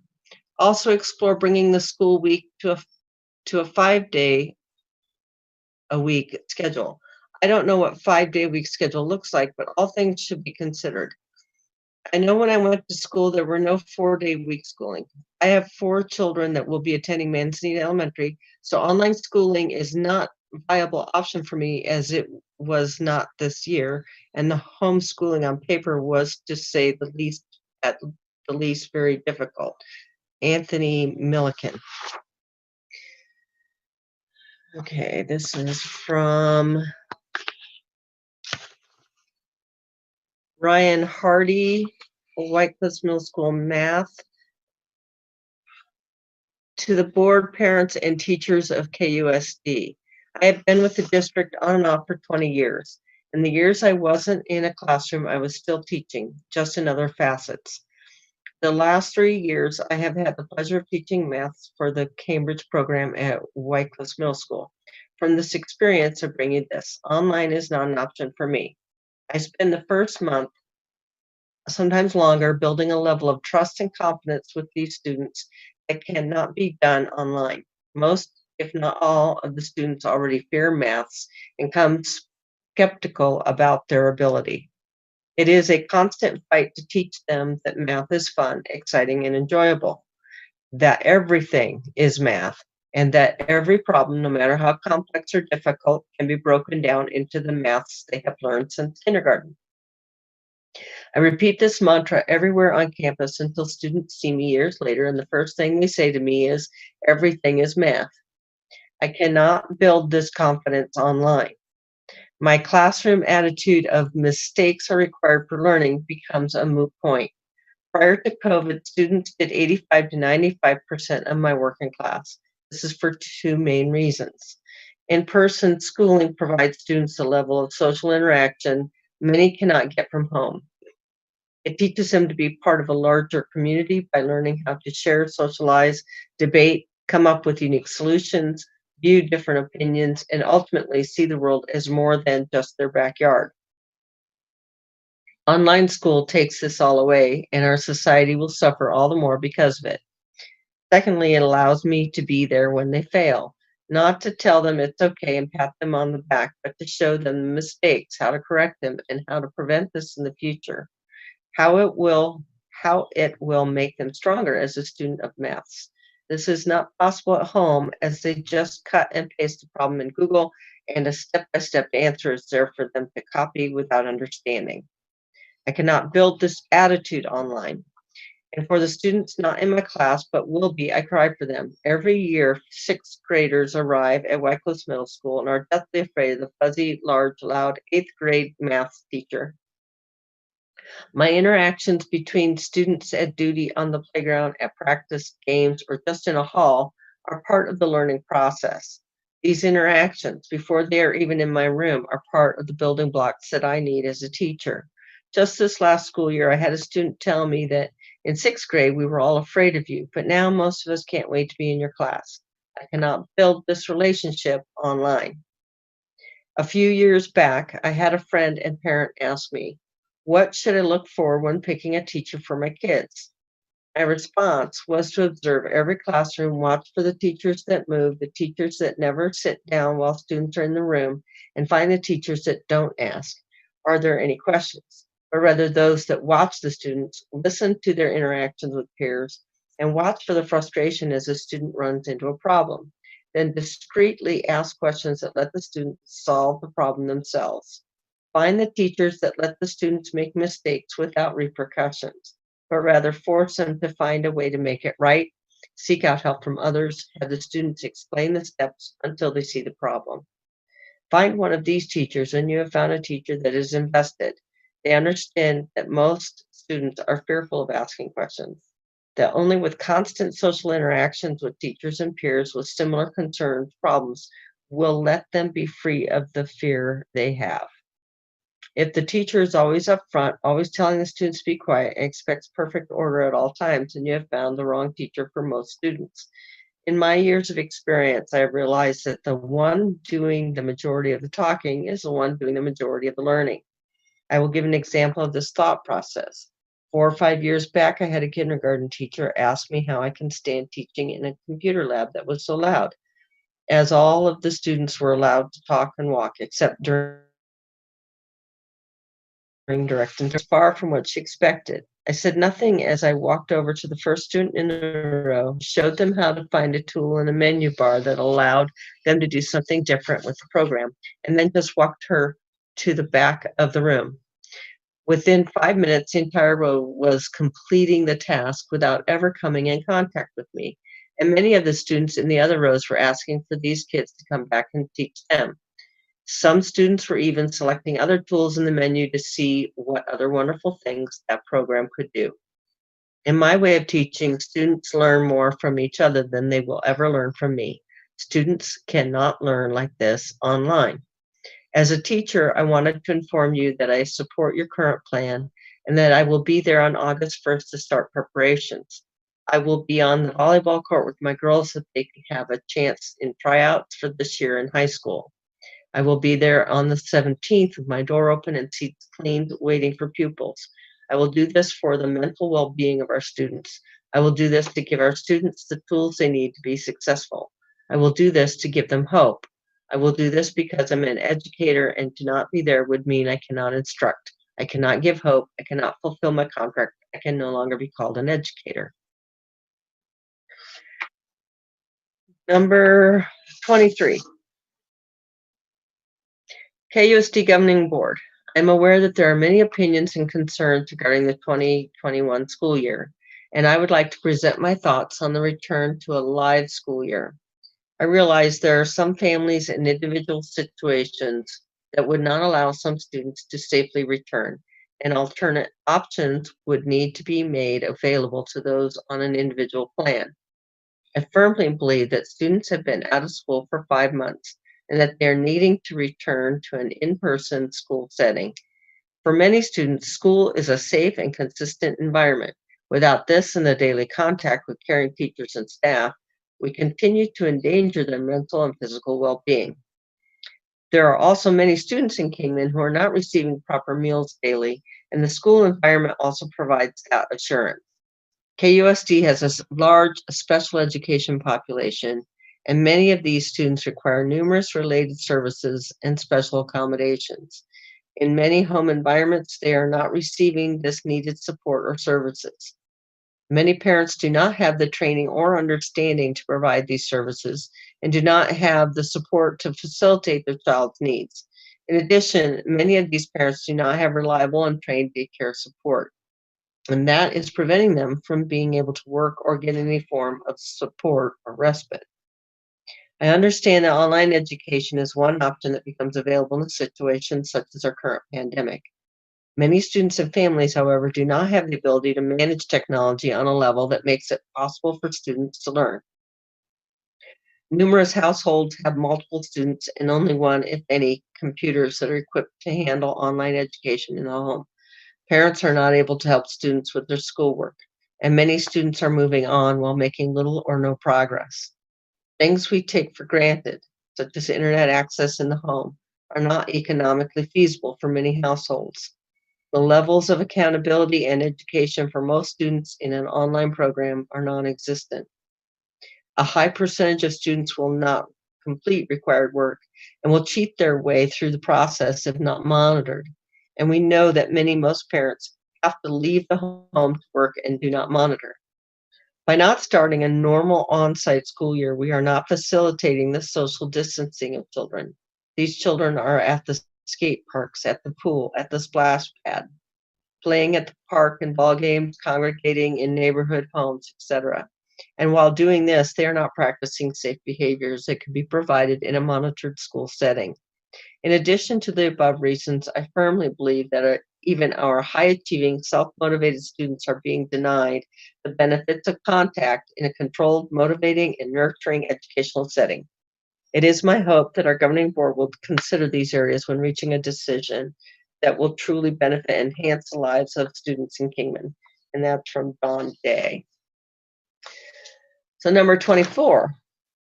I am writing as a parent to express my concerns about my children not being back in school on August 17th in person. We are a full-time working family and my children are young and need to be taught hands-on education. Being out of school this long has affected them mentally and emotionally, and I don't feel that they should have to go any longer without education. This is it going to affect their future. If extra hand washing, social distancing, and face masks is what we need to do to get back in the classrooms, we're willing to do it. I also have a 7th grader who is very involved, who is very smart, and participates in the Cambridge program. She's also losing out on social skills and in-school education. The effects this is going to have on families, if it has not already happened, is damaging. Please get her children back in the classroom. Thank you, Kristen Perez. Okay, we have 3 more. I'm going to do number 25, which was submitted by Tom and Jolene Fulton. We are the parents of a senior at Lee Williams High School. We are writing to you today to let you know how we feel concerning the upcoming school year. We believe that it is vitally important for our son to attend in-person classes with teachers in the same room with him. His education will suffer if online classes are the only option. But in addition to his education, there's much more to be gained by attending school in person. We cannot overlook the importance of socializing with their peers on a daily basis. My son desperately misses seeing his friends and interacting with teachers. We understand there are risks, but feel the precautions put in place are more than adequate to protect him, his fellow classmates, teachers, and staff. We feel if you have teachers willing to teach in person and students willing to attend the classes, we should be given this option. The ones that want to stay home have their option. We should get a choice as well. Thank you for listening to our concern. Number 26 is submitted by Dawn Yules, Manzanita first grade teacher. Good evening and thank you for taking the time to hear what I have to say. My name is Dawn Yules and I'm a first grade teacher at Manzanita Elementary, a proud grandmother of an incoming kindergartner, aunt of 2 dragons and 2 volunteers, and a person living with the autoimmune disease of rheumatoid arthritis. I've been teaching in the district for 23 years and put my heart and soul into my teaching. I love my job and I love my students. It is because of my love for what I do and my kids that I feel that I need to speak up for them during these very uncertain times. It is my professional opinion that we need to get these kids back into the schools and classrooms as soon as we can. What they are losing socially, emotionally, and academically is detrimental to them. I have my bachelor's and master's degree in education, and my additional emphasis was in psychology. I do not claim to know what is best for all, but I believe that my educational background and teaching experiences help support my reasoning. Kids need to be given the opportunities to socially interact with their peers. They need that social and emotional support that they get from each other. They grow and flourish through these interactions. Keeping them isolated or distant is not good for their mental well-being. There are clinical journal articles that list many reasons why getting our kids back into school is crucial. They list not only the importance of social, emotional, and academic needs, but also the physical and nutritional aspects as well. Students at home are found to be way less active and they are gaining weight and losing muscle. Able to get the nutrition at home that they can receive in school because they do not have access to the free and reduced cost meals. Yes, there is research that supports keeping schools closed as well, but if one really looks at what's best for our kids, and they will see that if we take the proper safety precautions, then opening our doors is in their best interest. Our district has done an incredible job preparing for the return to the classroom, and the precautions and steps outlined in the Return to Learn document are well thought out and provide a safe guideline for our return. It is clear that our kids need the social and emotional interactions with one another and also with caring, supporting teachers. But perhaps even more, I believe academically they need to be in the classroom. As a first grade teacher, it is vital that I'm able to provide in-person instruction and support for my students. They absolutely need to be at school to receive the instruction. The spring closure could not have emphasized that point more clearly. The final quarter of the school year was not very successful in my opinion. I was not able to connect on the necessary level with my students, and I had been working with them for months up to that point. I need to be able to build and maintain a working relationship with each and every student and cannot accomplish that online. I need to be able to sit down with them and work with them to be successful, to analyze their mistakes and misconceptions and address them, to ask them the questions to help them move forward as they learn. I need to build a bond of trust so they are open to ask questions and grow in confidence as they learn. There are all things that we lose if kids are not in the classroom. I need to meet them at the door at the beginning of each day with a smile and let them see that I'm glad they are there and we're ready to learn together. I need to let them know that I am there for them every step of the way. I need them to be able to come to me with questions and concerns. I need them to feel safe and comfortable. I need them to be successful. We need to offer them a place to thrive socially, emotionally, and educationally. We need to provide them a safe environment where they can be successful. We need to go back to school. Even as someone with an autoimmune disease who is at higher risk, I strongly feel that we need to get our students back in school. I will follow the health and safety guidelines for myself and my students so we can safely move forward with confidence and purpose. Those teachers that are worried about going back, I get it, but they are taking greater risks going to a grocery store, restaurant, or even to the park where there are more adults than there are sitting in a classroom with children. Just like every nurse at a nursing home, every police officer strapping on their gear, and every grocery worker packing strangers' groceries, we all go to work knowing that we will face the unknown. Right now, it has to be about the kids. And then finally, number 27 was submitted by Megan DeBaca. I do not agree with extending in-person learning to the beginning of the year.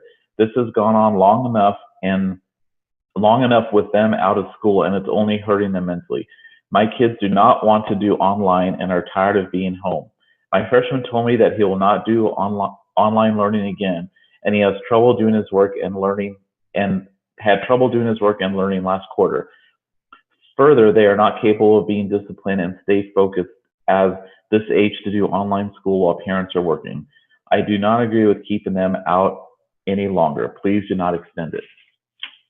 So those are all the calls to the public that were submitted via the link. And we appreciate everyone's input. Those are important things for all of us to hear. And we thank you for that. So item 8 are reports. Does anyone need a break, or do you want to just keep going? Keep going. Good to go? Keep going. Okay, so Dr. Dorner, you're up with your superintendent report. I should have asked this earlier, and I'm fine doing it now, but I would prefer to move my report in conjunction with items 27 and 28, the Return to Learn manual. I'll respond to the calls to the public and the Return to Learn manual that was referenced in many of the calls to the public, if that's okay. I think we can allow you to do that. Awesome. That way they're close together and you don't have to remember before and after all of the other agenda items that Aaron's about to go through. Great. How about, do we have any board reports? No board reports this evening. Item 9 is to approve the routine orders of business, the consent agenda.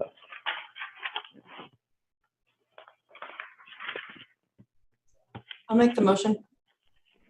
I'll second. We have a motion to approve, second by Ms. Young. Any discussion? All those in favor? Aye. Any opposed? Motion passes 4-0. Item 10, approved qualified evaluator for the 2021 school year. Only Mr. Potter. Did he get left off on accident? Yes, thank you. We added him to this because he was not on the last list. Thank you, Mr. Potter. Do we have a motion to approve? I'll make the motion to approve. I'll second. We have a motion and a second. Any discussion? All those in favor? Aye. Aye. Any opposed? Motion passes 4-0. Item 11, approve Edgenuity. How did I do, Ms. Woolsey? Is that correct? Yes, Edgenuity. Continuing elective learning courses due to COVID-19 for high school and middle school. Mr. President, members of the board, we wanted to kind of get ahead. These courses we're hoping we don't have to use, but in case we do have to use them, you can see that they will give for high school an elective course. These are booster courses or like refresher courses. None of them are ABOR approved.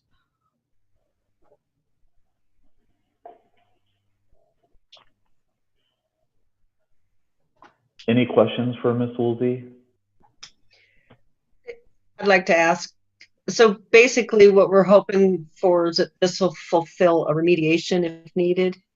Yes, exactly. If a student signs up for online and is really struggling, they've built these courses to help with that.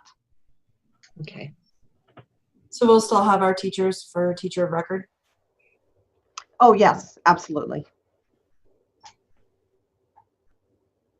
I'll make the motion to approve. I'll second. We have a motion by Ms. Weiser, second by Ms. Shumway. Any discussion? All those in favor? Aye. Aye. Aye. Any opposed? Motion passes 4-0. Item 12, Newselia content solutions designed for ELA, social studies, and science classrooms of every grade level to be displayed for the required 60 days. Mr. President, members of the board, the Newselia curriculum, it does say for every grade because that was on the title, but it only goes down to second grade. I wanted to clarify that on the record. Okay, thank you. Any discussions? Oh, sorry, that's just discussion. Any questions for Ms. Woolsey? Yeah, I have some questions. Okay. What grades we're going to use it for is what I was curious about. 2nd through 12th. Okay. And then can this be used? Is this what we're trying to use for online school? Yes. Yes, for every absolutely. teacher? Yes. It's also used live. For example, at Lee Williams High School, we used it regularly as supplemental informational text. Teachers, whether they're live, virtual, or online, can all use it.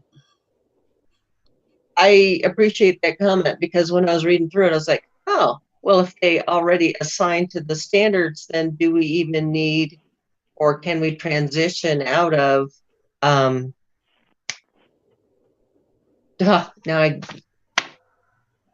online? Can you transition back to?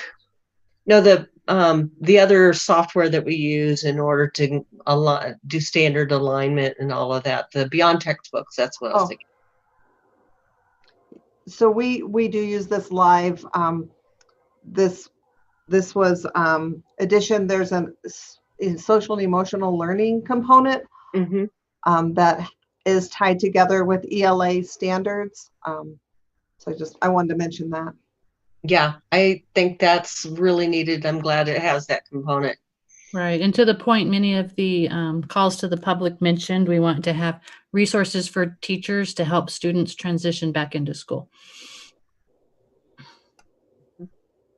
Thank you, Ms. Woolsey. Item 13, approve check signers for the 2021 school year. Dr. Gretchen Dorner, Jerry Woolsey, Aaron Sherman, and Tanya Green.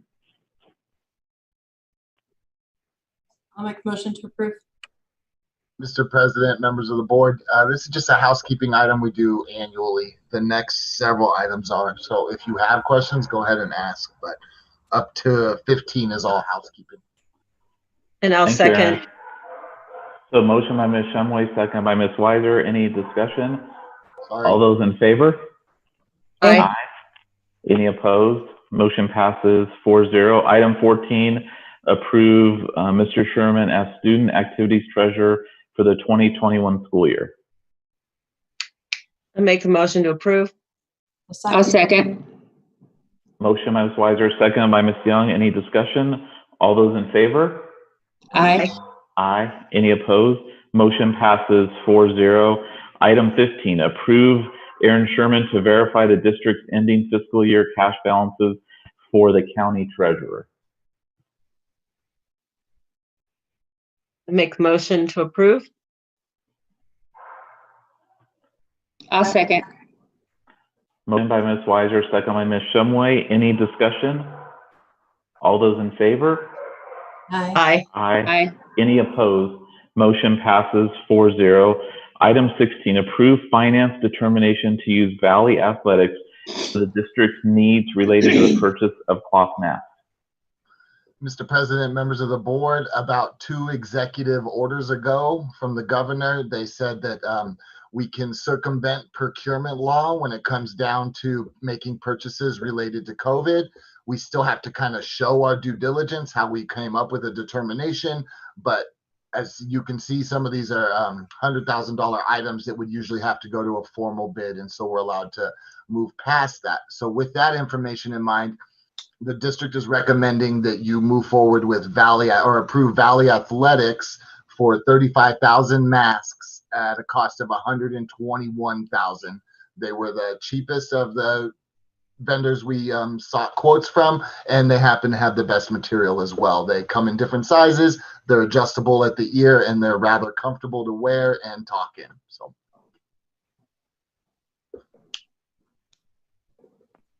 Thank you, Aaron. Any questions for Mr. Sherman? This item is pending the way that we are intending to return to school.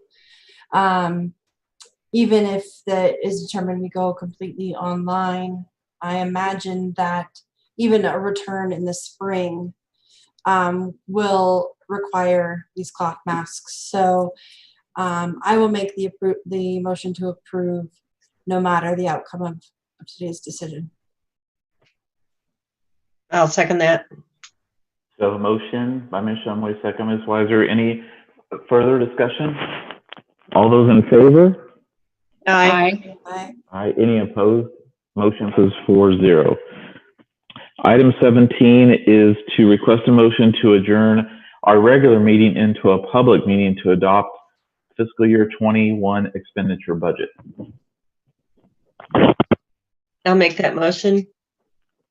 The motion, I'll second. second by Ms. Young. Any discussion? All those in favor? Aye. Aye. Any opposed? Motion passes 4-0. So we are now in a public hearing for purpose of discussion related to the fiscal year 2021 expenditure budget.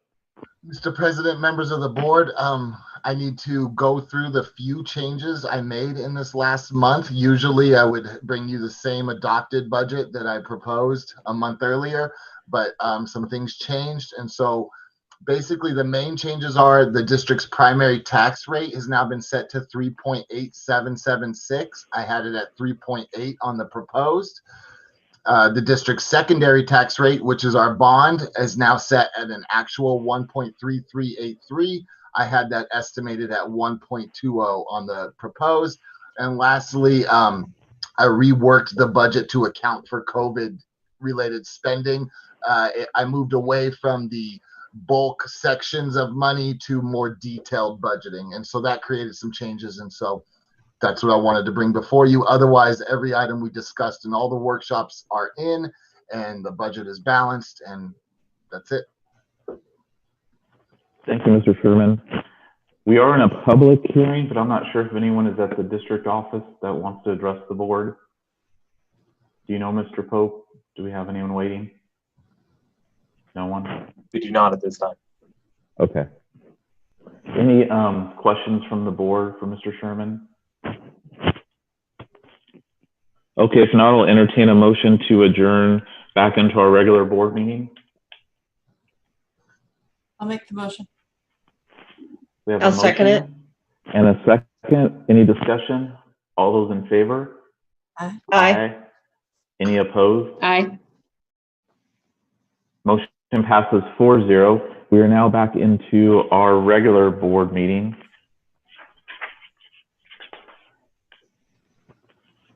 So we will request a motion to adopt the fiscal year 21 expenditure budget.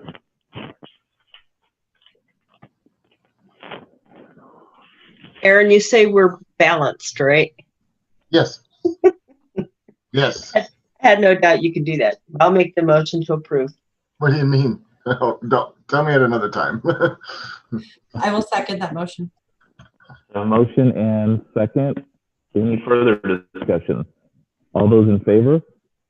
Aye. Aye. Any opposed? Motion passes 4-0.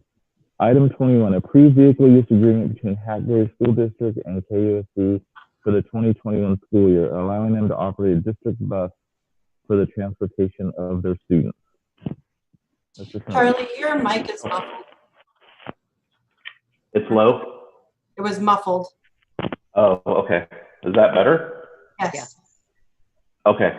So item 21 is to approve vehicle use agreement between Hackberry School District and KUSD for the 2021 school year, allowing them to operate a district bus for the transportation of their students. Mr. President, members of the board, this again is an annual item. We've been loaning this bus out to Hackberry for multiple years prior to my career with the district. Basically, they're responsible for the repairs and insurance. It's $50 a day for the 145 days of their school. They can't take it across state lines unless we give them permission. Only an assigned driver that we are aware of may drive the bus, and will be notified immediately upon an accident. And that is the gist of the entire agreement. I will make the motion to approve. I'll second it, and then I have a question. Okay, we have a motion and second, and now a discussion. Mrs. Weiser? Aaron, because of the current situation, do they end up being charged for the days if we're not open, if they're not transporting kids to our school? No, we wouldn't charge them for that. We're only going to charge them for actual usage. If it just sits there, then no, we wouldn't charge them for that. Okay, and then in all of the writing, it did not actually say, it said transportation of their students, but it doesn't talk about from where they pick them up to our school and then back to where they pick them up. Do we have a destination in the agreement? I think you may be mistaking the agreement. This agreement's for them to use a bus to take their kids to their school. This is not a tuition agreement related to transporting their kids to our schools. Okay, that wasn't clear. That's what I wanted to clarify. Yeah, this is just for the vehicle. I haven't brought you tuition IGAs yet. You'll see those at the next meeting. Okay. Thank you. Thank you, Mr. Sherman. Thank you. Any other discussion? So we have a motion and a second. All those in favor? Aye. Aye. Aye. Any opposed? Motion passes 4-0. Item 22, approve Renaissance Learning, Inc. as a curriculum provider for the 2020-2021 school year. Mr. President, members of the board, we're back into the housekeeping portion of our programming. So what you see here in the next few items are approvals to move forward on expenses on items you've either already approved, which is related to the curriculums, or fundraising we do every year. And so each of these items are just vendors we use regularly, and so we get approval to use them annually. I'll make a motion to approve Renaissance Learning. I'll second. Motion by Ms. Weiser, second by Mrs. Young. Any discussion? All those in favor? Aye. Aye. Any opposed? Motion passes 4-0. Item 23, approve University of Cambridge as a curriculum provider. Mr. President, members of the board, very same situation here. You're approving the purchase on curriculum you've already approved in the past. I'll make the motion to approve. I'll second. Motion and second. Any discussion? All those in favor? Aye. Aye. Aye. Any opposed? Motion passes 4-0. Item 25, approve finance determination to use labor assistance to provide temporary custodians at district schools. I think you missed 24, Mr. President. Oh, I'm sorry. You're right. Item 24, approve Cambridge University Press as a textbook publisher to supplement University of Cambridge curriculum for the 2021 school year. Again, this is you're approving the purchase and the use of this vendor for curriculum and items you've approved in the past. Do they have an online option for this textbook? I would have to defer to Mrs. Woolsey on that. We are checking into that right now. We have some phone calls and emails that have been sent out. So I can't answer that, but we have asked the question. If they don't have online, do we have a way of getting it to students that choose online? We could check out a book. Okay. I'll make the motion to approve. Now second. A second. Motion by Ms. Shumway, seconded by Mrs. Young. Any further discussion? All those in favor? Aye. Aye. Aye. Any opposed?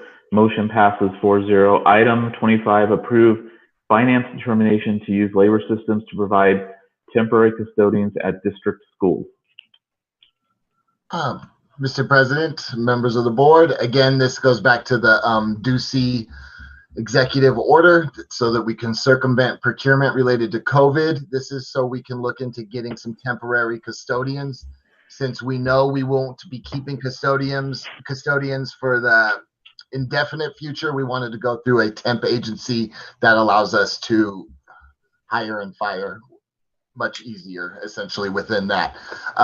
So we saw a lot of quotes here, and what we found is that companies don't want to offer you temp custodians. They want to offer you custodians for the entire year, using supplies provided by the company, using training provided by the company. So we went through several vendors before we got to Labor Systems, who is actually a traditional temp agency. So they can provide us the custodians at an hourly rate, and we have 48 hours to cancel any day, send them home, say we don't want to start here, and things like that. So we have much more flexibility with them. And so with that, finance recommends we go with Labor Systems for our custodial needs and COVID in the upcoming year. If we were to have custodians for the entire year, that'd be $277,000. But as you guys go through this decision, maybe those days get trimmed back, and that would be a smaller price. Any questions?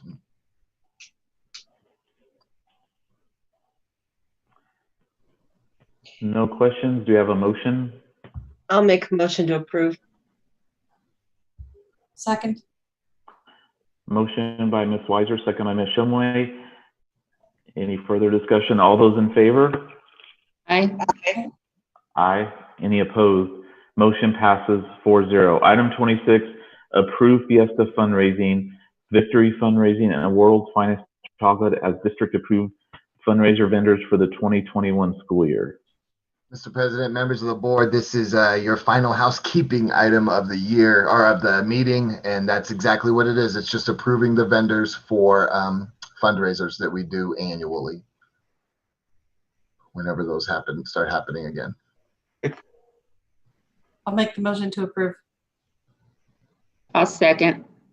Motion and second. Any discussion? All those in favor? Aye. Aye. Any opposed? Motion passes 4-0. Item 27, approve return to learn manual for the 2020-2021 school year.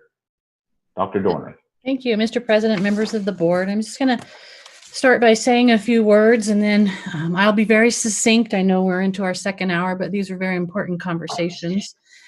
So I just want to start by thanking the parents, the staff members, and community members who submitted call to the public statements today, wrote emails to me, or called our office to share their opinions.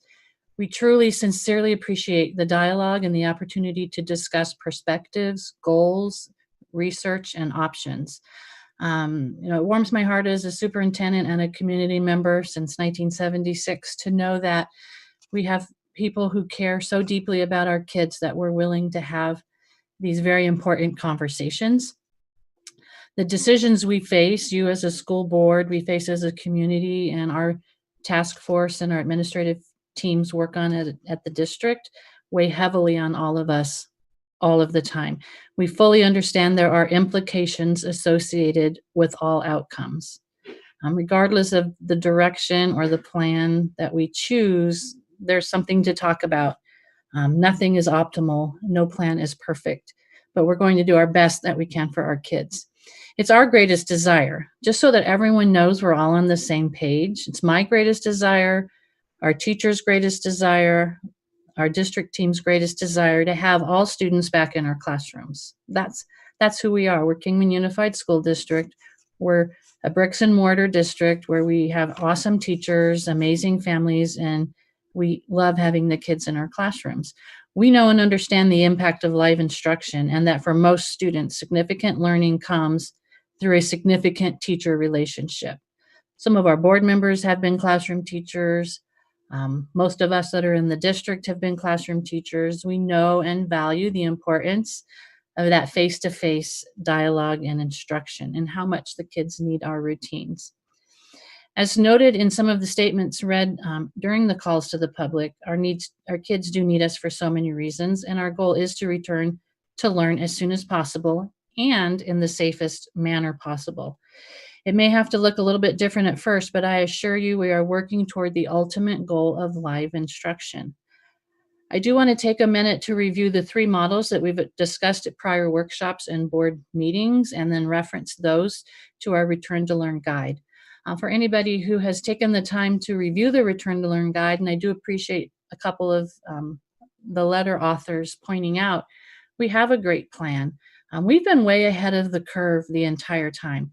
Every time a closure occurred or a new direction was thrown at us or something changed, our team rallied and we talked to our teachers, we surveyed them, we talked to our parents, and we put a plan together. And curveballs keep coming at us and we keep catching them and making the best out of it. And I think that's what the discussion tonight is about as well. It's not that we disagree or we're trying to choose a virtual environment over a live environment. We know live environment is optimal, but we're trying to, as we've done before, stay ahead of the curve so that no matter what happens, we are planned, trained, and ready. So I'm going to share my screen just for a moment. I think we have a lot of viewers this evening. And again, I want to thank everyone who's joining our live, our YouTube board meetings, and either now or watching them later. It's really nice to know that we have so many people interested. So hopefully you see on the screen, traditional choice. Is that what you guys are seeing? No. Wait, let me see. It says you are, let me pick it. There we go. Pick the wrong one. How about now? Perfect. All right. So when we originally came to you in May, and we knew, we had lost the last quarter to closures, and we did do our best. Our teachers did their best. We knew at that time the governor said that we could not hold kids accountable for lost instruction during that last quarter. We knew what was going on wasn't optimal, and we did not want to repeat ourselves of what happened in that quarter. So we came to you with several choices based on the landscape of the pandemic in late May, that numbers were looking better, and that our hope at the time by July 22nd was that we could return to school normally. But we also knew our community members wanted a choice. Not everyone is ready to go back to school. So our original offering in the Return to Learn guide is either traditional, where you're in your seat 4 days a week, or you choose to be online. If a family wants to have online, we have that program prepared. You can see the pros and the cons. We give families options as a pro. Teachers can build relationships, just as the authors spoke. There are social interactions, there's consistent structure, there's supervision and learning while parents are at work. The cons for this traditional or online option during our current COVID numbers and what we're seeing, there's not enough space for the social distancing. That's the main point. Our Return to Learn guide is solid. We have plans for COVID custodians, for disinfection, for cafeteria procedures, but we cannot promise or guarantee that we're going to have that social distancing piece, and that makes some people very nervous. It may increase transition stuff. Some staff members and students feel very at risk and vulnerable. It could further delay. There could be a further delay based on governor's orders. That causes stress, not knowing. And then it does require the use of masks by staff. So our district is prepared to launch this model. We've been prepared all along. Our Return to Learn guide clearly outlines this choice between live and online. But if there are further delays, if governor extends the delay past the 17th, then we would also have to delay live instruction, payroll, and many other things. The second option that we reviewed during prior workshops was a choice of online or an alternate day schedule. So you'll notice the theme. We will have the online option. That's going to happen for families who do not intend to come back to school live at any point. So that will always remain the left side choice. This schedule would be an alternate day where we could reduce class numbers to half, and that would allow the opportunity for social distancing. So the Return to Learn guide, all of the safety section would remain the same. Instead of 4 days a week, students would attend school 2 days a week, allowing teachers to have half the number of kids in their class and provide that space. And then a return to live or in-person learning when the safety is there and the availability of having that social distancing, or not the need for the social distancing, is reduced. We are also prepared to launch this model as a modified model of a traditional learning model. Families would still have a choice for online. There'd be the 2 days a week. If school opening is delayed, we could not continue with this model. We would have to delay opening, just as in the traditional. You can see the pros, class numbers, and so on. Still does give us some live instruction and an opportunity for relationship building, and it does give some structure and routine to the students. We do worry about students not being in school every day, which can affect learning. It'll take a lot longer for teachers to move through the standards. We're not fully mitigating the virus. We do have relationship building, but it's not daily. Families may have trouble finding a place for kids to be during the off days, and parents do report feeling pressure to act as teachers when kids aren't at school. The final model, this is a modification to the Return to Learn guide from the last time you saw it.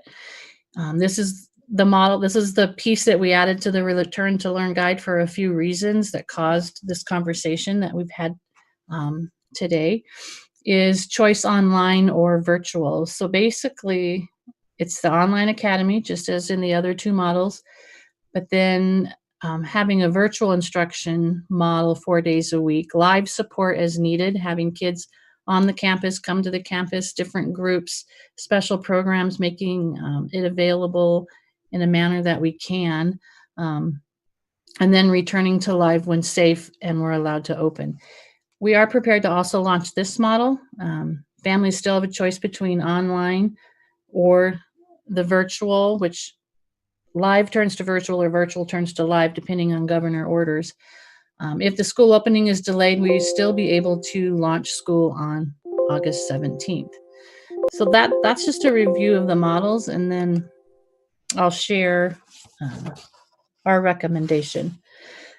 The task force committee, as I said, first published the KUSD Return to Learn guide prior to COVID numbers significantly increasing and prior to Governor Ducey's proclamation that schools should remain closed until, in his words, at least August 17th.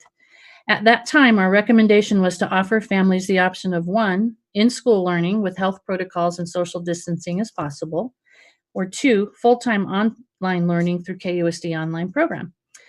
A hybrid alternate day model, the one that I just reviewed a moment ago, was rejected during the initial planning process due to a loss of live instructional time and the additional workload placed on teachers without a significant benefit to students. Our goal is to have kids in class and learning on a daily basis, either live or online. Now, as we all know, the context of the pandemic has changed in recent weeks. Arizona health officials have reported increased cases and COVID numbers. The August 17th return date has been referred to by our governor as a best case scenario, which leads us to wonder if we will see an opening in August. This then is why we are concerned. My opinion and our staff's opinion, and I have polled the staff, our principals polled our staffs last week on looking at that August 17th date to say, do we want to open virtually or do we want to open August 17th? And everyone said, our first preference is August 17th live. That is a consensus. But if we can't open August 17th live, then we should be prepared for a virtual opening, because it is our opinion that we cannot wait one more day than August 17th. We can't delay our kids having instructional experiences past August 17th. And right now, we don't have any knowns. We only have unknowns when it comes to that date. Because of the changing circumstances, our KUSD Return to Learn Guide has been modified to include a virtual learning contingency plan in addition to the online and live model. Our recommendation to the board this evening is to approve the following modifications to the Return to Learn Guide. 1, KUSD schools open no later than August 17th, 2020 in order to provide students with timely learning experiences. 2, the modified school calendar with an August 17th, 2020 start date be approved. 3, families are given the option of applying for the KUSD online program if they choose not to attend school live at any time during this first semester or school year. And 4, KUSD launches a virtual learning contingency plan if it is not safe or possible to open schools in person. This means students who select to attend school in person will start school remotely per the governor's executive order and will return to in-person school when it is safe to do so or is determined by state government, health department, and or KUSD governing board. So to me, at this point, while it has not been announced, it seems clear the date to reopen schools by the governor may not be August 17th. So a virtual learning contingency plan should be considered a viable option that will allow instruction to begin on August 17th. I hope that makes sense. It's not, again, I'm going to repeat, I'm not coming to you as a superintendent saying, I want virtual learning over live learning. Live learning is optimal. We want our kids back in school.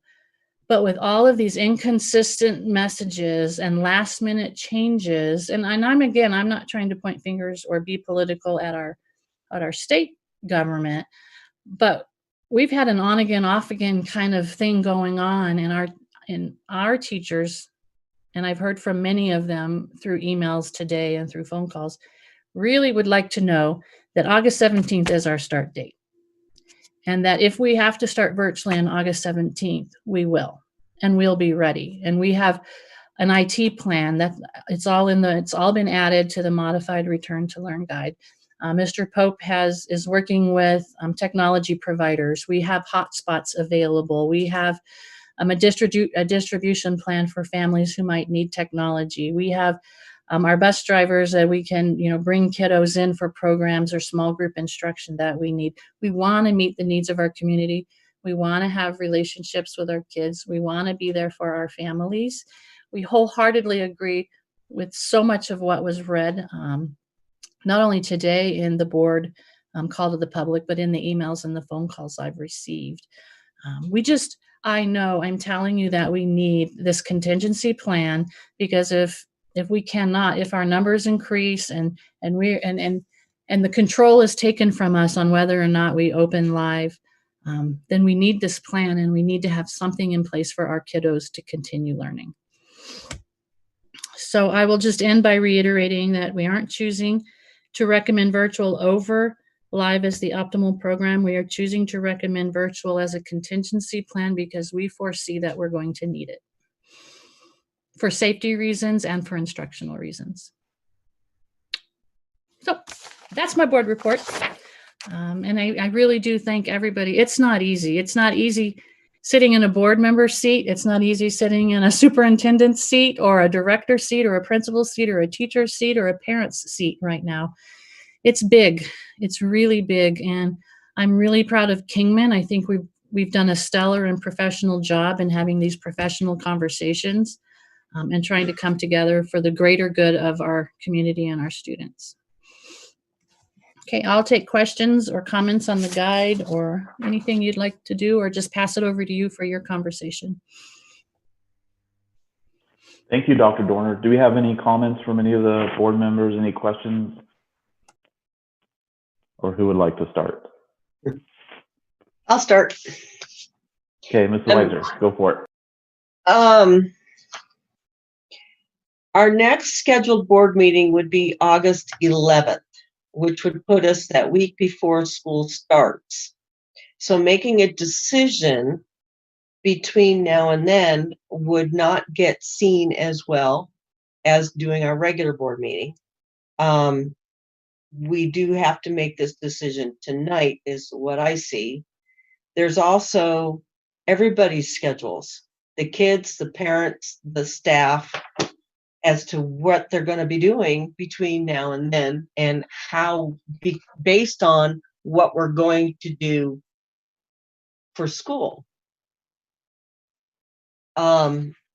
What I'm not hearing is creating a solid, wait a minute, we've had so many changes. We need to make a solid decision that is an absolute, this is how we're going to do this first quarter. And I believe that having a contingency plan is good for the rest of the year, because things are going to continue to shift. But we really need to make the decision that the first quarter is virtual only. We could have the governor put us all on stay at home 1st of August. Then everybody made plans for, well, my kid's going to school or my kid's not going to school. This way, if we make that decision tonight, that first quarter is virtual only, online, virtual, then everybody knows what to do. They can be mad at it for a while, but they can make the proper arrangements. And that's what my comment for now. And may I respond to Board Member Weiser? You made me think of something I wanted to also reiterate, in that online and virtual will be two different things. If we're in an online, the KUSD Online Academy, our goal is to have an online academy going forward forever for parents who choose to be in an online, and make that an amazing opportunity for our Kingman families. And so anybody can make that choice all the way along. And then virtual would be associated with anyone who would want to be live, just to make sure I'm clear on that. And you didn't say anything differently, Beth. It just made me want to reiterate that one more time. Dr. Dorn, can I ask you a question? Can you clarify, in the Return to Learn manual, there was an application process? I'm sorry? In the Return to Learn manual, there was an application process for students who wanted to, was it for students who wanted to go online? That's different than virtual. So yes, if they don't have the ability to go online or their application is accepted, then they have to be virtual. Yeah, and their application, we're not turning anyone away. The term application sort of lends to the idea that you apply and you're accepted. If they apply, they're accepted, but they're applying so that we can go over the details of the program. Our new school parent liaison, Stacy Mayo, we're so excited you approved that last spring. She's been personally calling all of the families. We're at just about 200 as of earlier this evening. Students have applied for that online, and we're just working through the details with the families, yes. So can I ask then, with the virtual, the virtual itself is kind of like a hybrid, as far as it's not in class as a class, but it's available to come to class on appointment basis or whatever? Yes, it can be. Everything is still sort of connected with Governor Ducey's proclamation, or a health department proclamation, if you will. If schools are closed, schools are closed. We can have special programs and special needs taken into consideration. We can still offer daycare like we do through our preschool. But virtual, if Governor Ducey says we're delaying till September or October or November based on the numbers, virtual just means every teacher's class list. So Beth Weiser is a 4th grade teacher and your 25 kids are still your kids, but you'd use a Google platform and Zoom and you'd interact with them virtually. But our goal is to also, because there are times when you actually do need to have kids live, is to be able to bring them in and do that as well. Now, if you were to say you wanted us to go virtual and we start virtual because school opening is delayed, but let's say it's delayed until September, but you voted that you want us to go a quarter, like you just mentioned, Beth. Once schools are allowed to be open, we can rotate kids in as much as we want in small numbers. Does that make sense? So while they're closed, we have to have very specific reasons to be interacting with kids. But once we're open, we can do a hybrid like you described, where it's virtual a lot of the time, but we can bus kids in for small group. Kindergarten teachers might bring in small groups, several times during the day, because there are, like some of the folks said in their letters, there are just some things that you can't do virtually, especially with the littles. So I know it sounds confusing. I hope that made sense. So to put it in a simpler term, virtual has a little bit of flexibility, but scheduled. Yes. As needed, but scheduled. Yes. So it's not a whole classroom. No. Online is strictly online. Technology. Yeah. We will work with our families to be successful online. The idea is strictly technology, and they can work 7 days a week or any time of day. They'll have teachers of records that will help monitor them. We will be available once we're open. We can have learning centers where we can have the littles come in and do dibble testing or benchmarking, or do, if we see they're struggling, bring them in. But it's primarily, the idea is to be mostly online if you're in the online academy. But we won't just leave them to themselves. We'll still support. Can I ask some clarity on curriculum differences between the virtual and the online? Yep. So the online is where we've purchased the Calvert and the Edmenum, or the Play-Doh, and some of the courses Mrs. Woolsey mentioned earlier. If you're online, it's curriculum that you can self-pace yourself through. There's instructional videos, there's work you can do, and your teacher of record helps monitor that. If you're virtual, everything is teacher-driven, just as if they're live. Teacher lessons they're written by the teachers, the videos are by the teachers, the Zoom meetings are with the teachers. They can bring the entire class together, just like we're doing this Zoom meeting, and I'm looking at 13 people on the screen. A teacher could do the same thing. It's all teacher-led and teacher interactive with the Arizona standards and the curriculum or the lessons the teachers write. Mm-hmm. So you say contingency in that if the state closes the schools, then the teachers are not able to do virtual? No, if the teachers are.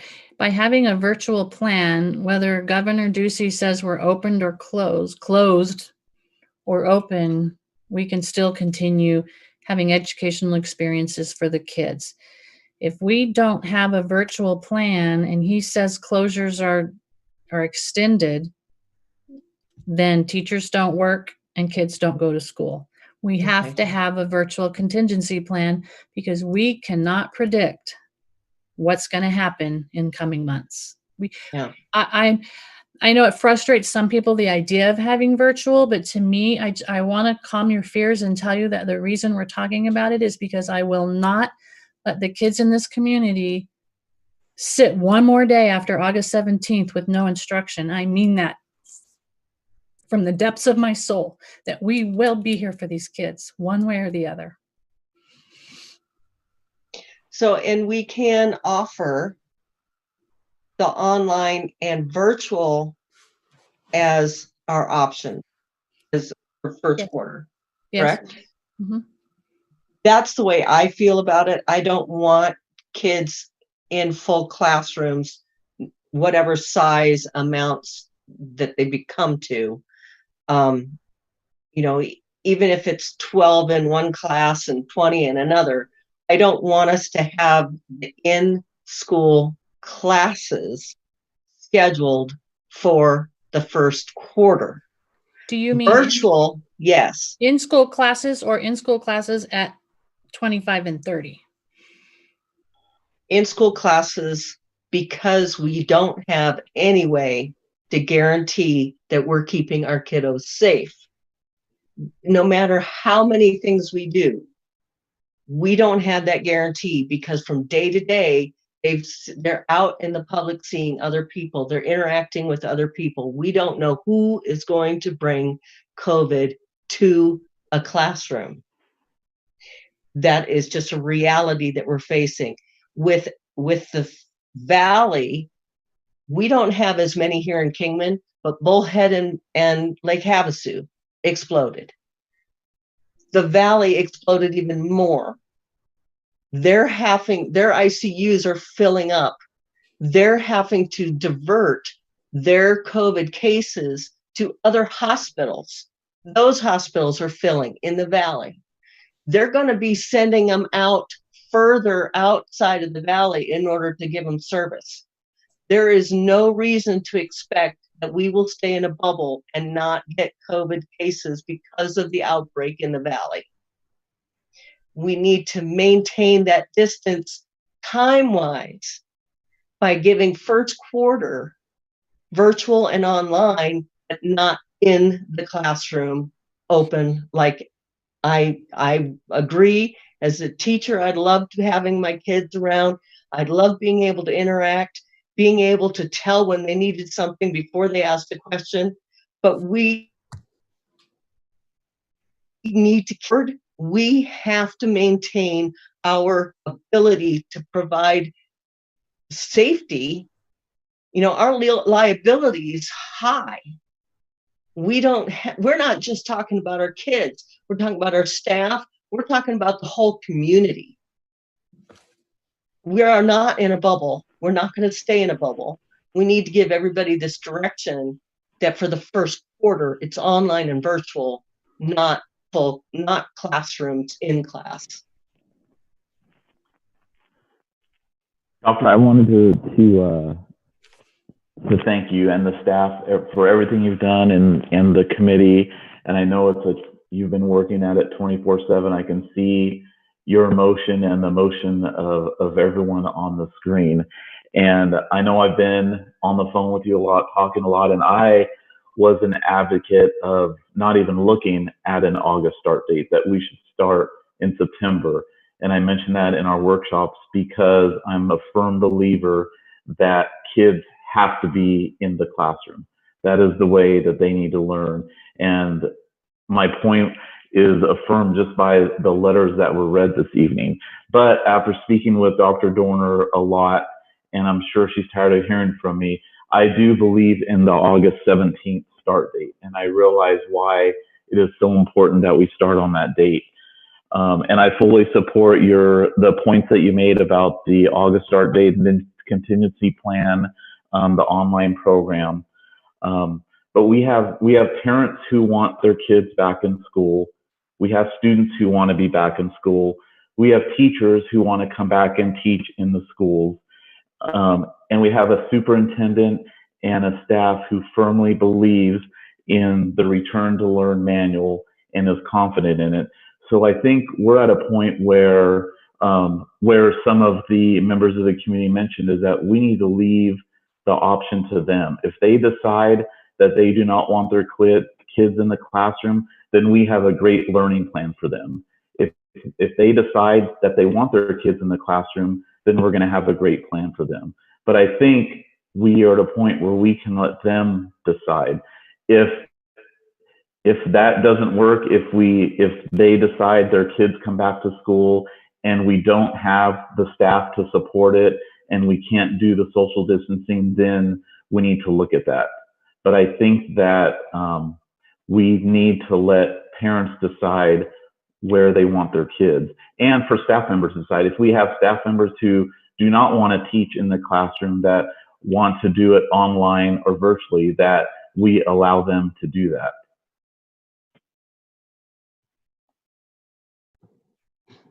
Okay, is it my turn? I agree with Dr. Lucero. I believe parents should decide where their kids should go. I also believe that, we need to consider the kids' needs and our financial needs. I also believe that August the 17th is the date that we should shoot for. I also think that I really like the virtual contingent on in-school and the online programs. I don't know that I agree with the virtual for the whole quarter, though. That's my spill. Thanks, Mrs. Young. Mm-hmm. Okay. Jen, are you ready? I see you over there ready to. Taking my notes. Okay. Go for it. So first of all, learning online is not new. And if you think it's new, you've not been awake for the last 10 years. Learning online is and has been a staple in education. I got my master's online. My kids went through K-12. My kids got their college degrees online. This is not new, and it can be done, and it can be done well. So it concerns me to hear our current teachers saying they can't do it, because at some point we may ask them to. And I really don't want that attitude poisoning our approach that we're going to have to take. So, and I trust that our teachers, once this is a decision that's made, they will jump in with both feet and they will do their best. But I need to just reiterate that online learning is and can be done well. And we should strive for it. Last semester, the spring, you can't judge what we can do this fall on our performance last spring. That was unprecedented across the country for our little tiny town of Kingman, Arizona, with the technology we didn't have, with the preparation we didn't have, and our situation, you just can't judge what we are capable of based on that last spring. The other thing I hear is give parents a choice. We are a governing board. We are tasked with this daunting task to make this decision. We don't govern by survey. So we have to take all of these voices we're hearing, mull them around with all the articles we've read, the experts that we've listened to, and we have to make this decision. We know that we can provide food in any format. So some of those concerns that were brought up during the call to the board, they are addressed. We know the internet is an issue, but we had a plan for providing laptops. That was in the budget. Providing hotspots, that was in the budget. So that is addressed. What we can't address is what the heck's going to happen tomorrow. That is something we can't address. And while we've tried, all summer I've been watching that Return to Learn guide. This edit. It was, you guys were moving at breakneck speeds, just trying to predict the unpredictable. And it was impressive, really impressive. But we need to stop calling it a contingency plan at this point. We need to come up with a plan. We need to put it in place, and we need to do well because we prepped and had time. The further we put this off in making this decision, the less prep we get and the more repeat we might have. So we don't want to be doing that. We can train now. We can make the expectations now. We can have those conversations with parents and families now. We can find out what their needs are and how can we address them now. So we can teach online. We can do it well. We can teach virtually, synchronous, have Zoom sessions, teach math online. There is math online. They'd be teaching math online for the last 10 years. I've watched my kids go through it online. They can do it. I've taught math online this last fall or this last spring. You can do it. So, and then someone brought up clubs and sports. As far as I knew last, some sports were going to be allowed. Can you unmute and speak to that real quick, Gretchen? Yes, we follow the AIA, the Arizona Interscholastic Association information on a regular basis. And they had phase 1, phase 2, and phase 3, where, phase 1 is no contact, small groups, and so on and so forth. And then you move into phase 2 and phase 3, where you can have more contact and more practices. They did revert back to phase 1. So they have had a pause, but whether we do virtual or in person, the idea is to keep club sports and activities going for those kiddos. Okay. So following the guidelines. And that was something, sports can be a thing, but there are a lot of scholarships tied to sports, but there are other scholarships tied to other things. Band, you can get a scholarship to band. You can get a scholarship from theater. You can get a scholarship from chess. So if we're providing the opportunity for sports, for those students to continue to have those opportunities, I'd like to see those opportunities available to those that are other inclined, but do it safely. And some of them can be done virtually. Do an improv session in Zoom. Woo! So my suggestion, based on all of those comments, is that we stop calling it contingency and we go virtual and online, but I'm going to up the ante and say for the fall, because my concern is if we just do the first quarter and we start ramping up to get back into the classroom, we're going to be setting certain expectations that we may not be able to meet. But that gets us through some of the other flu season, cold season. That gets us through some other hurdles, and it will get us an opportunity to see zoomed out and make some decisions from the spring, knowing that a lot of our classes are semester based, especially our middle school and high school. So to say we're going to make a decision for a quarter, we don't have quarter-based classes. So if we're going to jump in, let's do it well, let's stay the course, and call it our fall, and then we can assess our spring. But that is my vote. And I know we can discuss these points all night long, but I understand that. Was it muffled? Is that better? Better? Okay. I understand online isn't a new thing, and online works great, but it doesn't. I'm really concerned it doesn't work great for everyone. It doesn't work great for the homeless student. And I know at one point our homeless population, I believe at one point, was over 10% in our district. It doesn't work great for the ESL student. So I think there's limitations that we have to address as a district, and we can't afford to let those kids just stay behind. But I think we can address it. We don't have to say, this is what we're doing, and we're not going to address those populations. I think we can, because we're going to say school is virtual or online, but you have special IEP requirements, and we're going to accommodate. We're never not going to accommodate. You have ELL accommodations that we will accommodate for. And like I said, we're going to be reaching out to those every family. Stacy's already working on it to find out what those needs are. I'm pretty sure homelessness will count toward one of those things. Gretchen?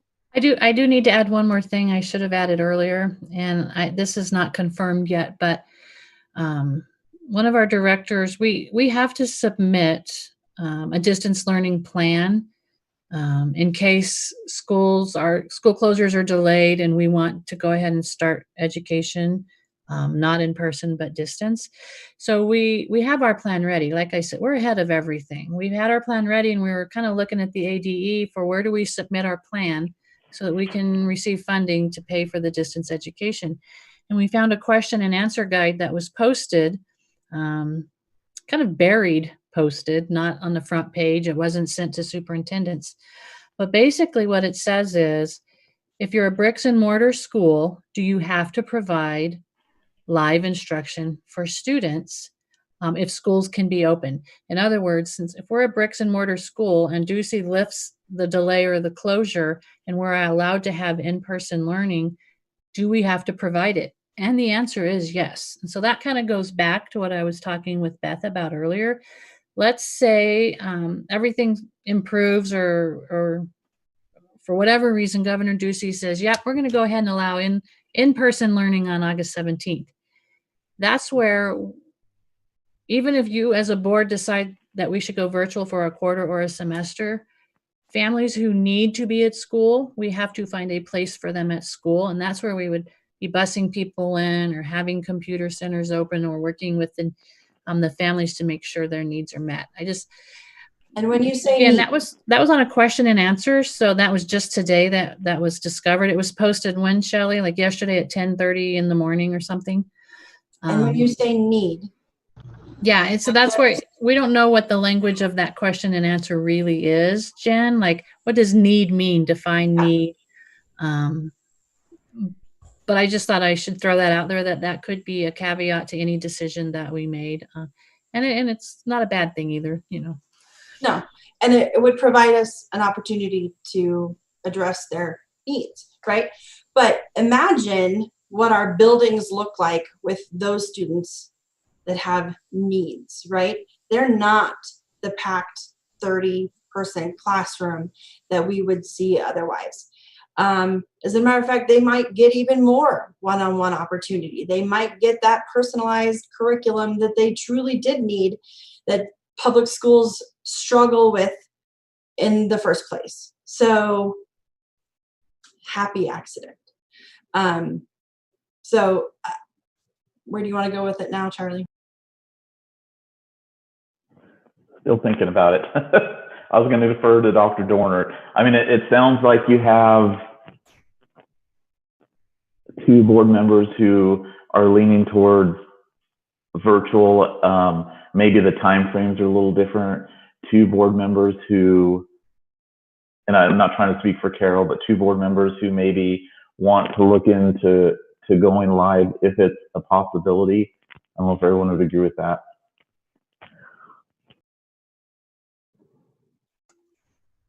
Does this cue me? You.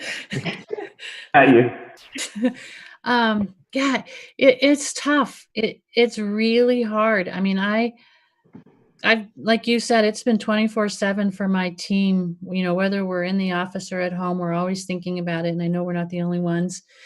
You know, this weekend, I will admit, I was really struggling with, we closed our schools for a handful of cases.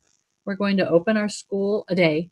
We're going to open our schools with thousands of cases a day. It just seems ironically backwards and wrong. And so, you know, that's a struggle. We have staff members who are worried. We did hear from more people in the calls to the public about going live, but I also have surveys and emails with probably just as many people that are worried the other way. So I feel like I represent the whole community and the whole district, not one side or the other. So I'm charged with, just like you're charged with, and our team is charged with, finding a balance that keeps us safe and meets the needs of everyone. So that's where I thought, you know, let's give our staff and our community a solid answer and say we're opening on the 17th, and we're going to open virtually because we know there's going to be a delay. Now, I can't say I'm a proponent of a quarter or of a semester. I do struggle a little bit with that. I've had moments where I've thought, yes, for consistency and convenience, maybe a quarter or a semester, but I'm sort of in the place now, not sort of, I am solidly in the place now where I'd like to get our kids back when we can safely. I know I'm talking in circles because that's what this is, right? It's a circular argument. But I know that we've got to have a plan. We have to be prepared for virtual. We need to get our teachers trained, our kids trained, and we need to say on August 17th, it's looking virtual right now. But you'll notice, in the email I sent you, and the reason I'm using the word contingency is I don't want to drive down that lane if we don't have to. If suddenly things clear up, and I'm not predicting or saying they will, but if suddenly things clear up, I want our kids back. Our teachers want our kids back. We want our kids back, but I'm guessing they won't. That's where I'm at. So what would you like me to do as a school board? What would you like me to do and my staff to do next? Charlie, I'd like to make a motion that we are opening school in whatever form on August 17th. Just establishing that date. That would be recommendation 1, Beth, yes. Beth, would you be opposed to making the motion to approve the modifications to the Return to Learn plan that Dr. Dorner addressed, which were or do you not agree with all those? I'm not quite ready for that.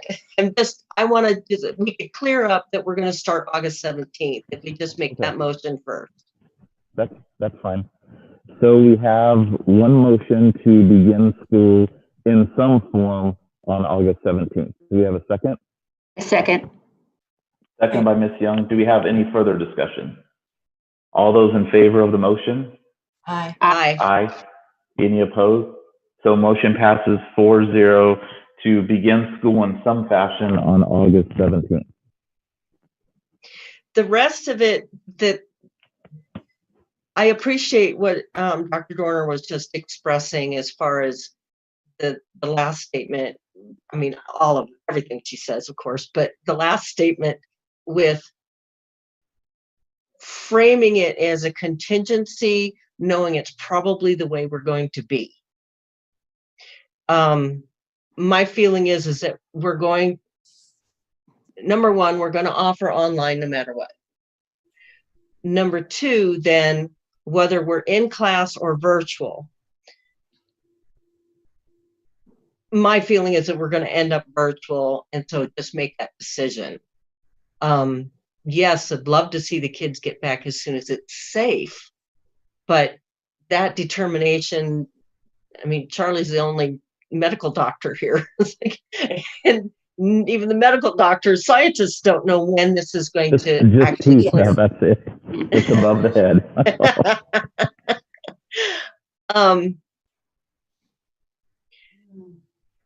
I like that phrasing in that, to me, I wanted to flip it. It's contingent. We'll go virtual and online, and the contingency will be we will open school as soon as we can. Then you have to define what when we can is. Yeah. What criteria or whose criteria? Our criteria, at what locations criteria, whose numbers? We are not Kingman. We are Arizona. We are Nevada. We are California. We have so many families that work in Bullhead, that travel to Havasu, that go to Las Vegas, that commute from Phoenix. We're not Kingman's numbers. We're Arizona's numbers. We're California's numbers. We're Nevada's numbers. So if we're going to play that when game, then we have to set that criteria. I don't think we can. I think the governor sets the criteria for us. Yes, we are a brick and mortar school. So Carol, when we say we can go back to school when we can, you're saying that we're going to wait for Governor Ducey to say, okay, schools, you can now have school in person, and we don't, as a board, have any say in that. I don't think that's the case. I think that we do have a say in that as long as we are addressing the needs of those students. I think I have to defer that back to Dr. Dorner, because it's my understanding that if we say August 17th is going to be our open date and we're going to go virtual, and the governor says, okay, the next week he's opening up all the schools, I don't think we have a choice but to open the schools the next week. Am I right? Yes, and you're both right. I think we're not closed. Yeah. Once we're open, yes, if we are a brick and mortar school, we have to be available to the needs of the families. That is absolutely true. But that's what we need to do a little more investigating on. What exactly does that mean? Like Jen mentions criteria. What does that mean by needs? Because we can submit a distant learning plan. Health departments, governing boards, and governors can make decisions about school closures and what we do. But if we're allowed to be open as a bricks and mortar school to the public, we have to be available to our families in some manner. Now, it does say in that question and answer, it doesn't have to be through direct instruction. Like if we're going to have virtual learning, we have to have a place for them to have a computer and work at the school. We have to have special ed programs available and compensatory services available and social emotional support available. We can't just stay virtual and not have kids on campus. And we wouldn't want that anyway. As an example, Mojave Community College is going to be online, minimal contact for the fall semester. They are going to have certain labs available if they can stay under 10 in that room. They are a brick and mortar school. They have CTE programs. They have culinary. They have truck driving. They have things that you wouldn't think you can teach online. And they have chosen, the governing board has chosen to go online for the health and safety of their faculty and students.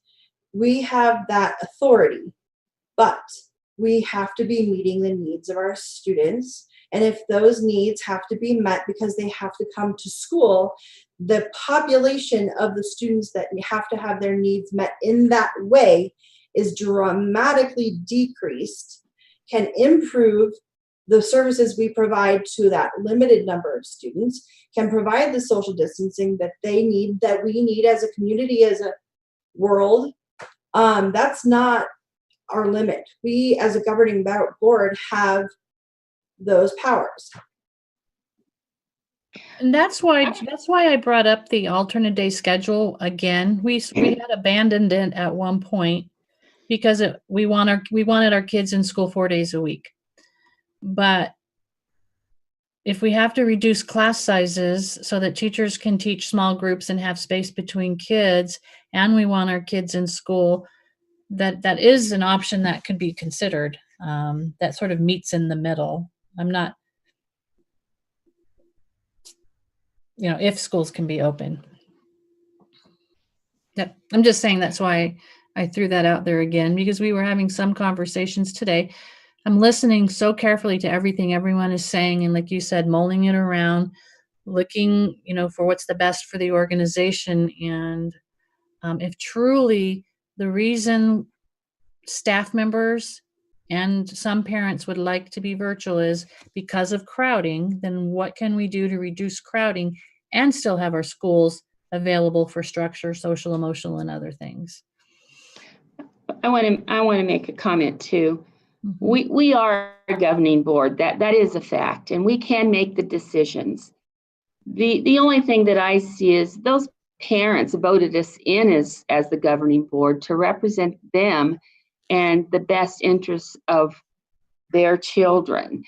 And I'm not sure that I can go with doing a virtual or an online for a whole fall, because all of the parents that I have talked to, the majority wants their kids right back in school as soon as possible. And the letters we heard tonight, that shows the case. I know Dr. Dorner and her staff has had more contact with parents and teachers than we have. They've done a lot more research than we have, and I trust their judgment. And I feel like I want to go with their recommendation. Can you reiterate what your recommendation is that Carol is going with?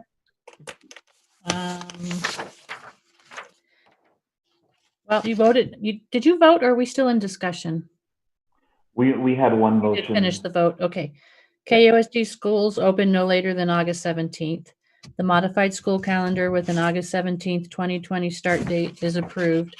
Families are given the option of applying for the KUSD online program if they choose not to attend school live at any time during at least the first semester. And that KUSD launches a virtual learning contingency plan if it is not safe or possible to open schools in person.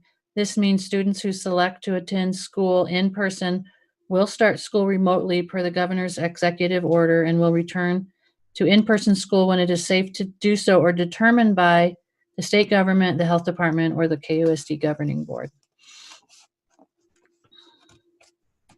So in other words, I'm predicting, and I could be wrong because this thing has been hard to predict, that there will be further delays and we should be ready to open virtually. But I am also saying that when we as a group, you as a governing board or the state or the health department says we are clear that we get our kids back. And at some point, I'm assuming that we're going to define clear, and there's going to be clear criteria of what that means. That is going to be a separate discussion for a later date when we start seeing that trend. Yeah, I would say that piece needs to be pulled out. We have our start date. That's awesome to me. We know we're going to continue with online. We have 200 that have signed up. I'm sure there will be more. That's awesome to me. We know that we will be ready for virtual learning. We'll have trainings ready for teachers. We'll have all of that in place, that when August 17th rolls around, we are good to go. But what we do need to land on is what indicators or what criteria need to be in place for that live or that in-person learning. One, you need an executive order that says schools can be open. Clearly, that's number one. And then two, a governing board to say, yeah, we're ready to switch back to in-person versus virtual, and with input from stakeholders. So in March, there were actually several school districts that governing boards that decided to close to in-person prior to Governor Ducey closing. Just want to bring that back because that was a fun time.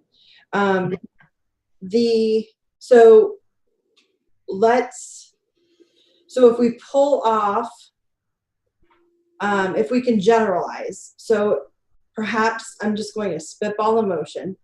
So we make the motion, we've already established the 17th, that we start with the online academy and the virtual synchronous options to start the school, with the return to brick and mortar to be discussed at a later date. Thoughts on that motion? Or that idea of a motion? Would you accept a friendly amendment? Let's hear it. That we put it on our August agenda for continual discussion or a new motion if needed. I can't imagine an agenda that doesn't include this conversation. I really don't. Yeah. I'm sorry to ask you this. Can you repeat your motion? Oh, geez. Okay. Or Star, is Star still here? She could summarize it. Oh, I've got the brain. Okay, so we are going to start August 17th with the online academy and virtual options for students, with the idea or when that's going to open to be determined at a later date, open for brick and mortar. Okay, thanks. And did you want a friendly amendment, Ms. Weiser? I was just saying that we would be revisiting this in the August board meeting, was just the friendly amendment. And by this, you mean when to return, not the fact that we're going to start online and virtual to start. Correct? Right. Because we got to get going. Right. I want the virtual and the online set.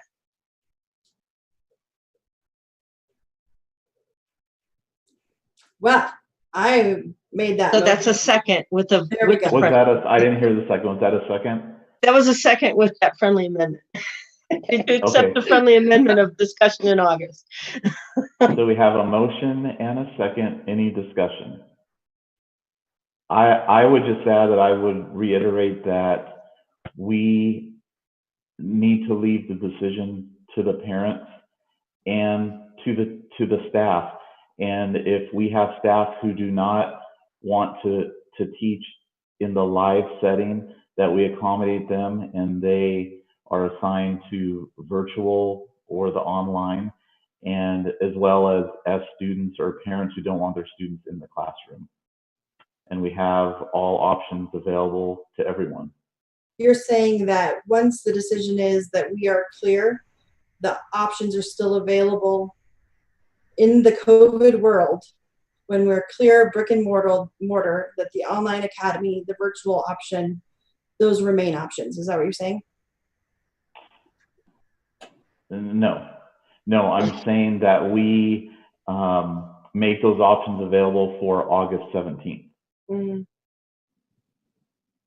Can I add to this? So I love the idea of asking people what they prefer and what they want, because it is important that people are comfortable and satisfied in their working conditions. However, I don't know that if we just made a blanket statement, anybody who wants to do a virtual, let me know and we'll accommodate you, because if the numbers don't align, like if you're talking if you're saying we're coming back live and there are teachers who don't want to teach live and we say you don't have to, you can do virtual.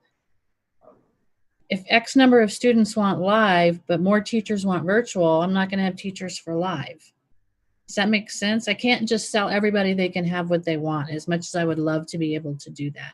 No. The numbers have to align. If I have X number of classrooms of live kids, I need X number of teachers to teach those kids. And if they all lined up on the other side, we'd have a problem. Look at us now. Yeah, but we don't know unless we Right. ask. I mean, But- we but don't know how that lines up. Yeah, and I agree with you, but we can't, if you make a motion that says we make that modification available, are you saying if they want it, we have to do it? Or we do everything we can to help staff be in the best situation possible for them? I'm okay with that. Yes. But I can't make a guarantee. Yes. As much as I would love to. My magic wand only has so much in it. I think it's ironic that here we sit in the comfort of our home. We don't feel comfortable getting in a room with the 14 people that are participating. Now throw 30 second graders in a room and say, teacher, don't you feel safe because we wiped down your doors and gave you a mask? We're not prepared to get in a room together. And we're sitting here telling our educators and our families. I realize we all kind of live in our own bubble. Carol, you are hearing from certain people who are saying, let's go, let's go. In my world, my bubble, they're saying, what the heck are you thinking? Look at your little face on the screen. You're nice and safe, right? So we can't make decisions based on the bubble that protects us. We have to make decisions based on the information of the experts and the facts. And we have this thing going on, and we have no indication that it's going to get any better, because we've made no differences in our societal daily goings on. I think we closed bars. We closed bars and gyms. Our kids don't go to bars and gyms so much. So we have to make a decision based on what's happening now, because that's all we can do. And what's been happening the last month, we don't know what's going to happen next month. So we have a motion and we have a second on the table. Do we have any other discussion? Well, I just want to say that I feel comfortable if we were meeting in face to face instead of on the computer. But surely by August, our next meeting will meet face to face and not on the computer, I would hope. Oh, sorry, I was not mute. I didn't hear you, Ms. Shumway. I just wanted to make sure I was muted. Oh. Okay, do we have any other discussion on the motion?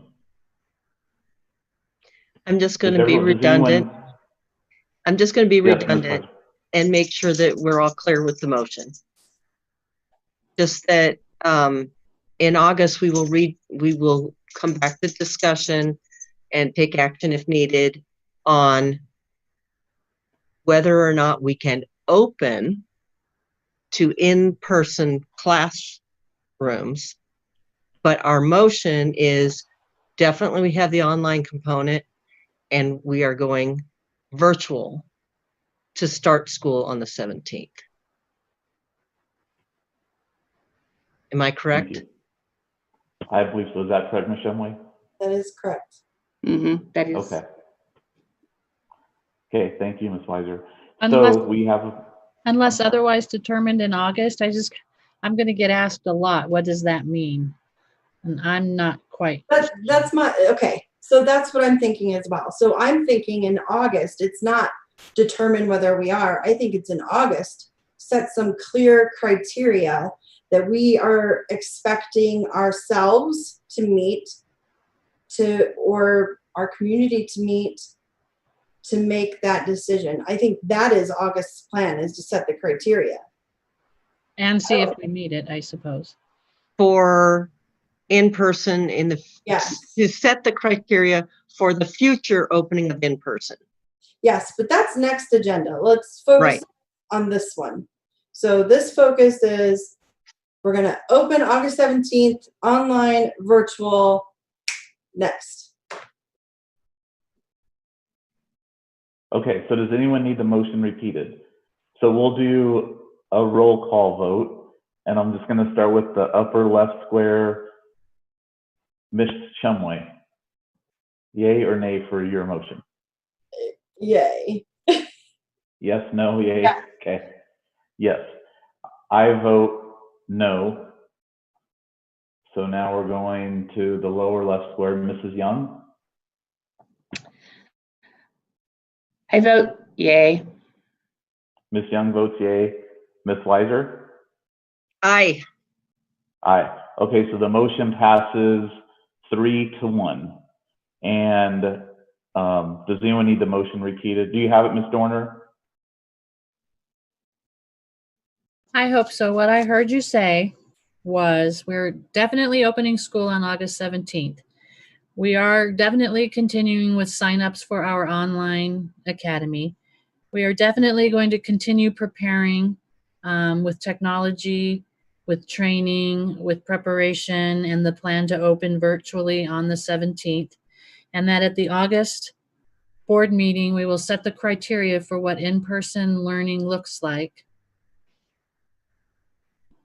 Beautiful. Great summation. And and perhaps make any other decisions that need to be made at that time.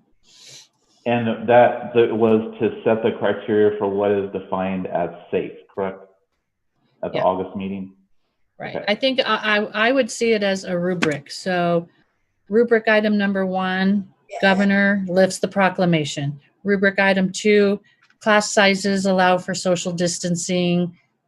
The return to learn plan is, you know, all of the things that would indicate it's okay to be in person that you agree upon.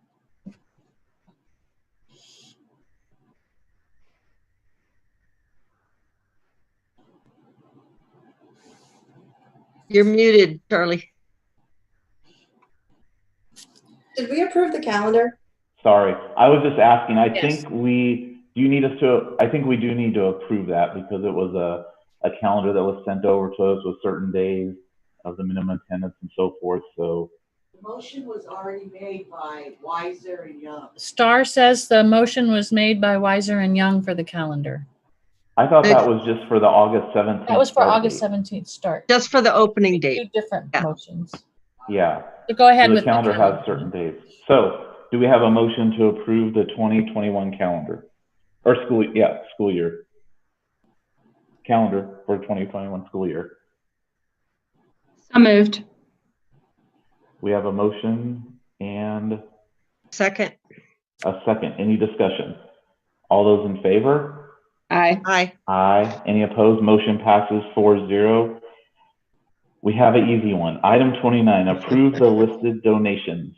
I make a motion to approve with our intense gratitude. This is really difficult times, and I know our donations have slowed down, but they're still very much needed. And thank you very much for everybody who has donated. Yes, I second. Agreed. And second by Ms. Young. Any discussion? All those in favor? Aye. Aye. Aye. Any opposed? Motion passes 4-0. And we will entertain a motion to adjourn. So moved. Second. So moved and second. Any discussion? No one against. We are adjourned. Thank you, everyone. Thank you. Thank you very much. And thank all the staff. This has been a lot of work. Yes, thank you, everyone. President Lucero, who seconded the amendment? Star needed to know. To adjourn. Oh, I Ms. seconded. Weiser. Ms. Weiser. Good night. Good night.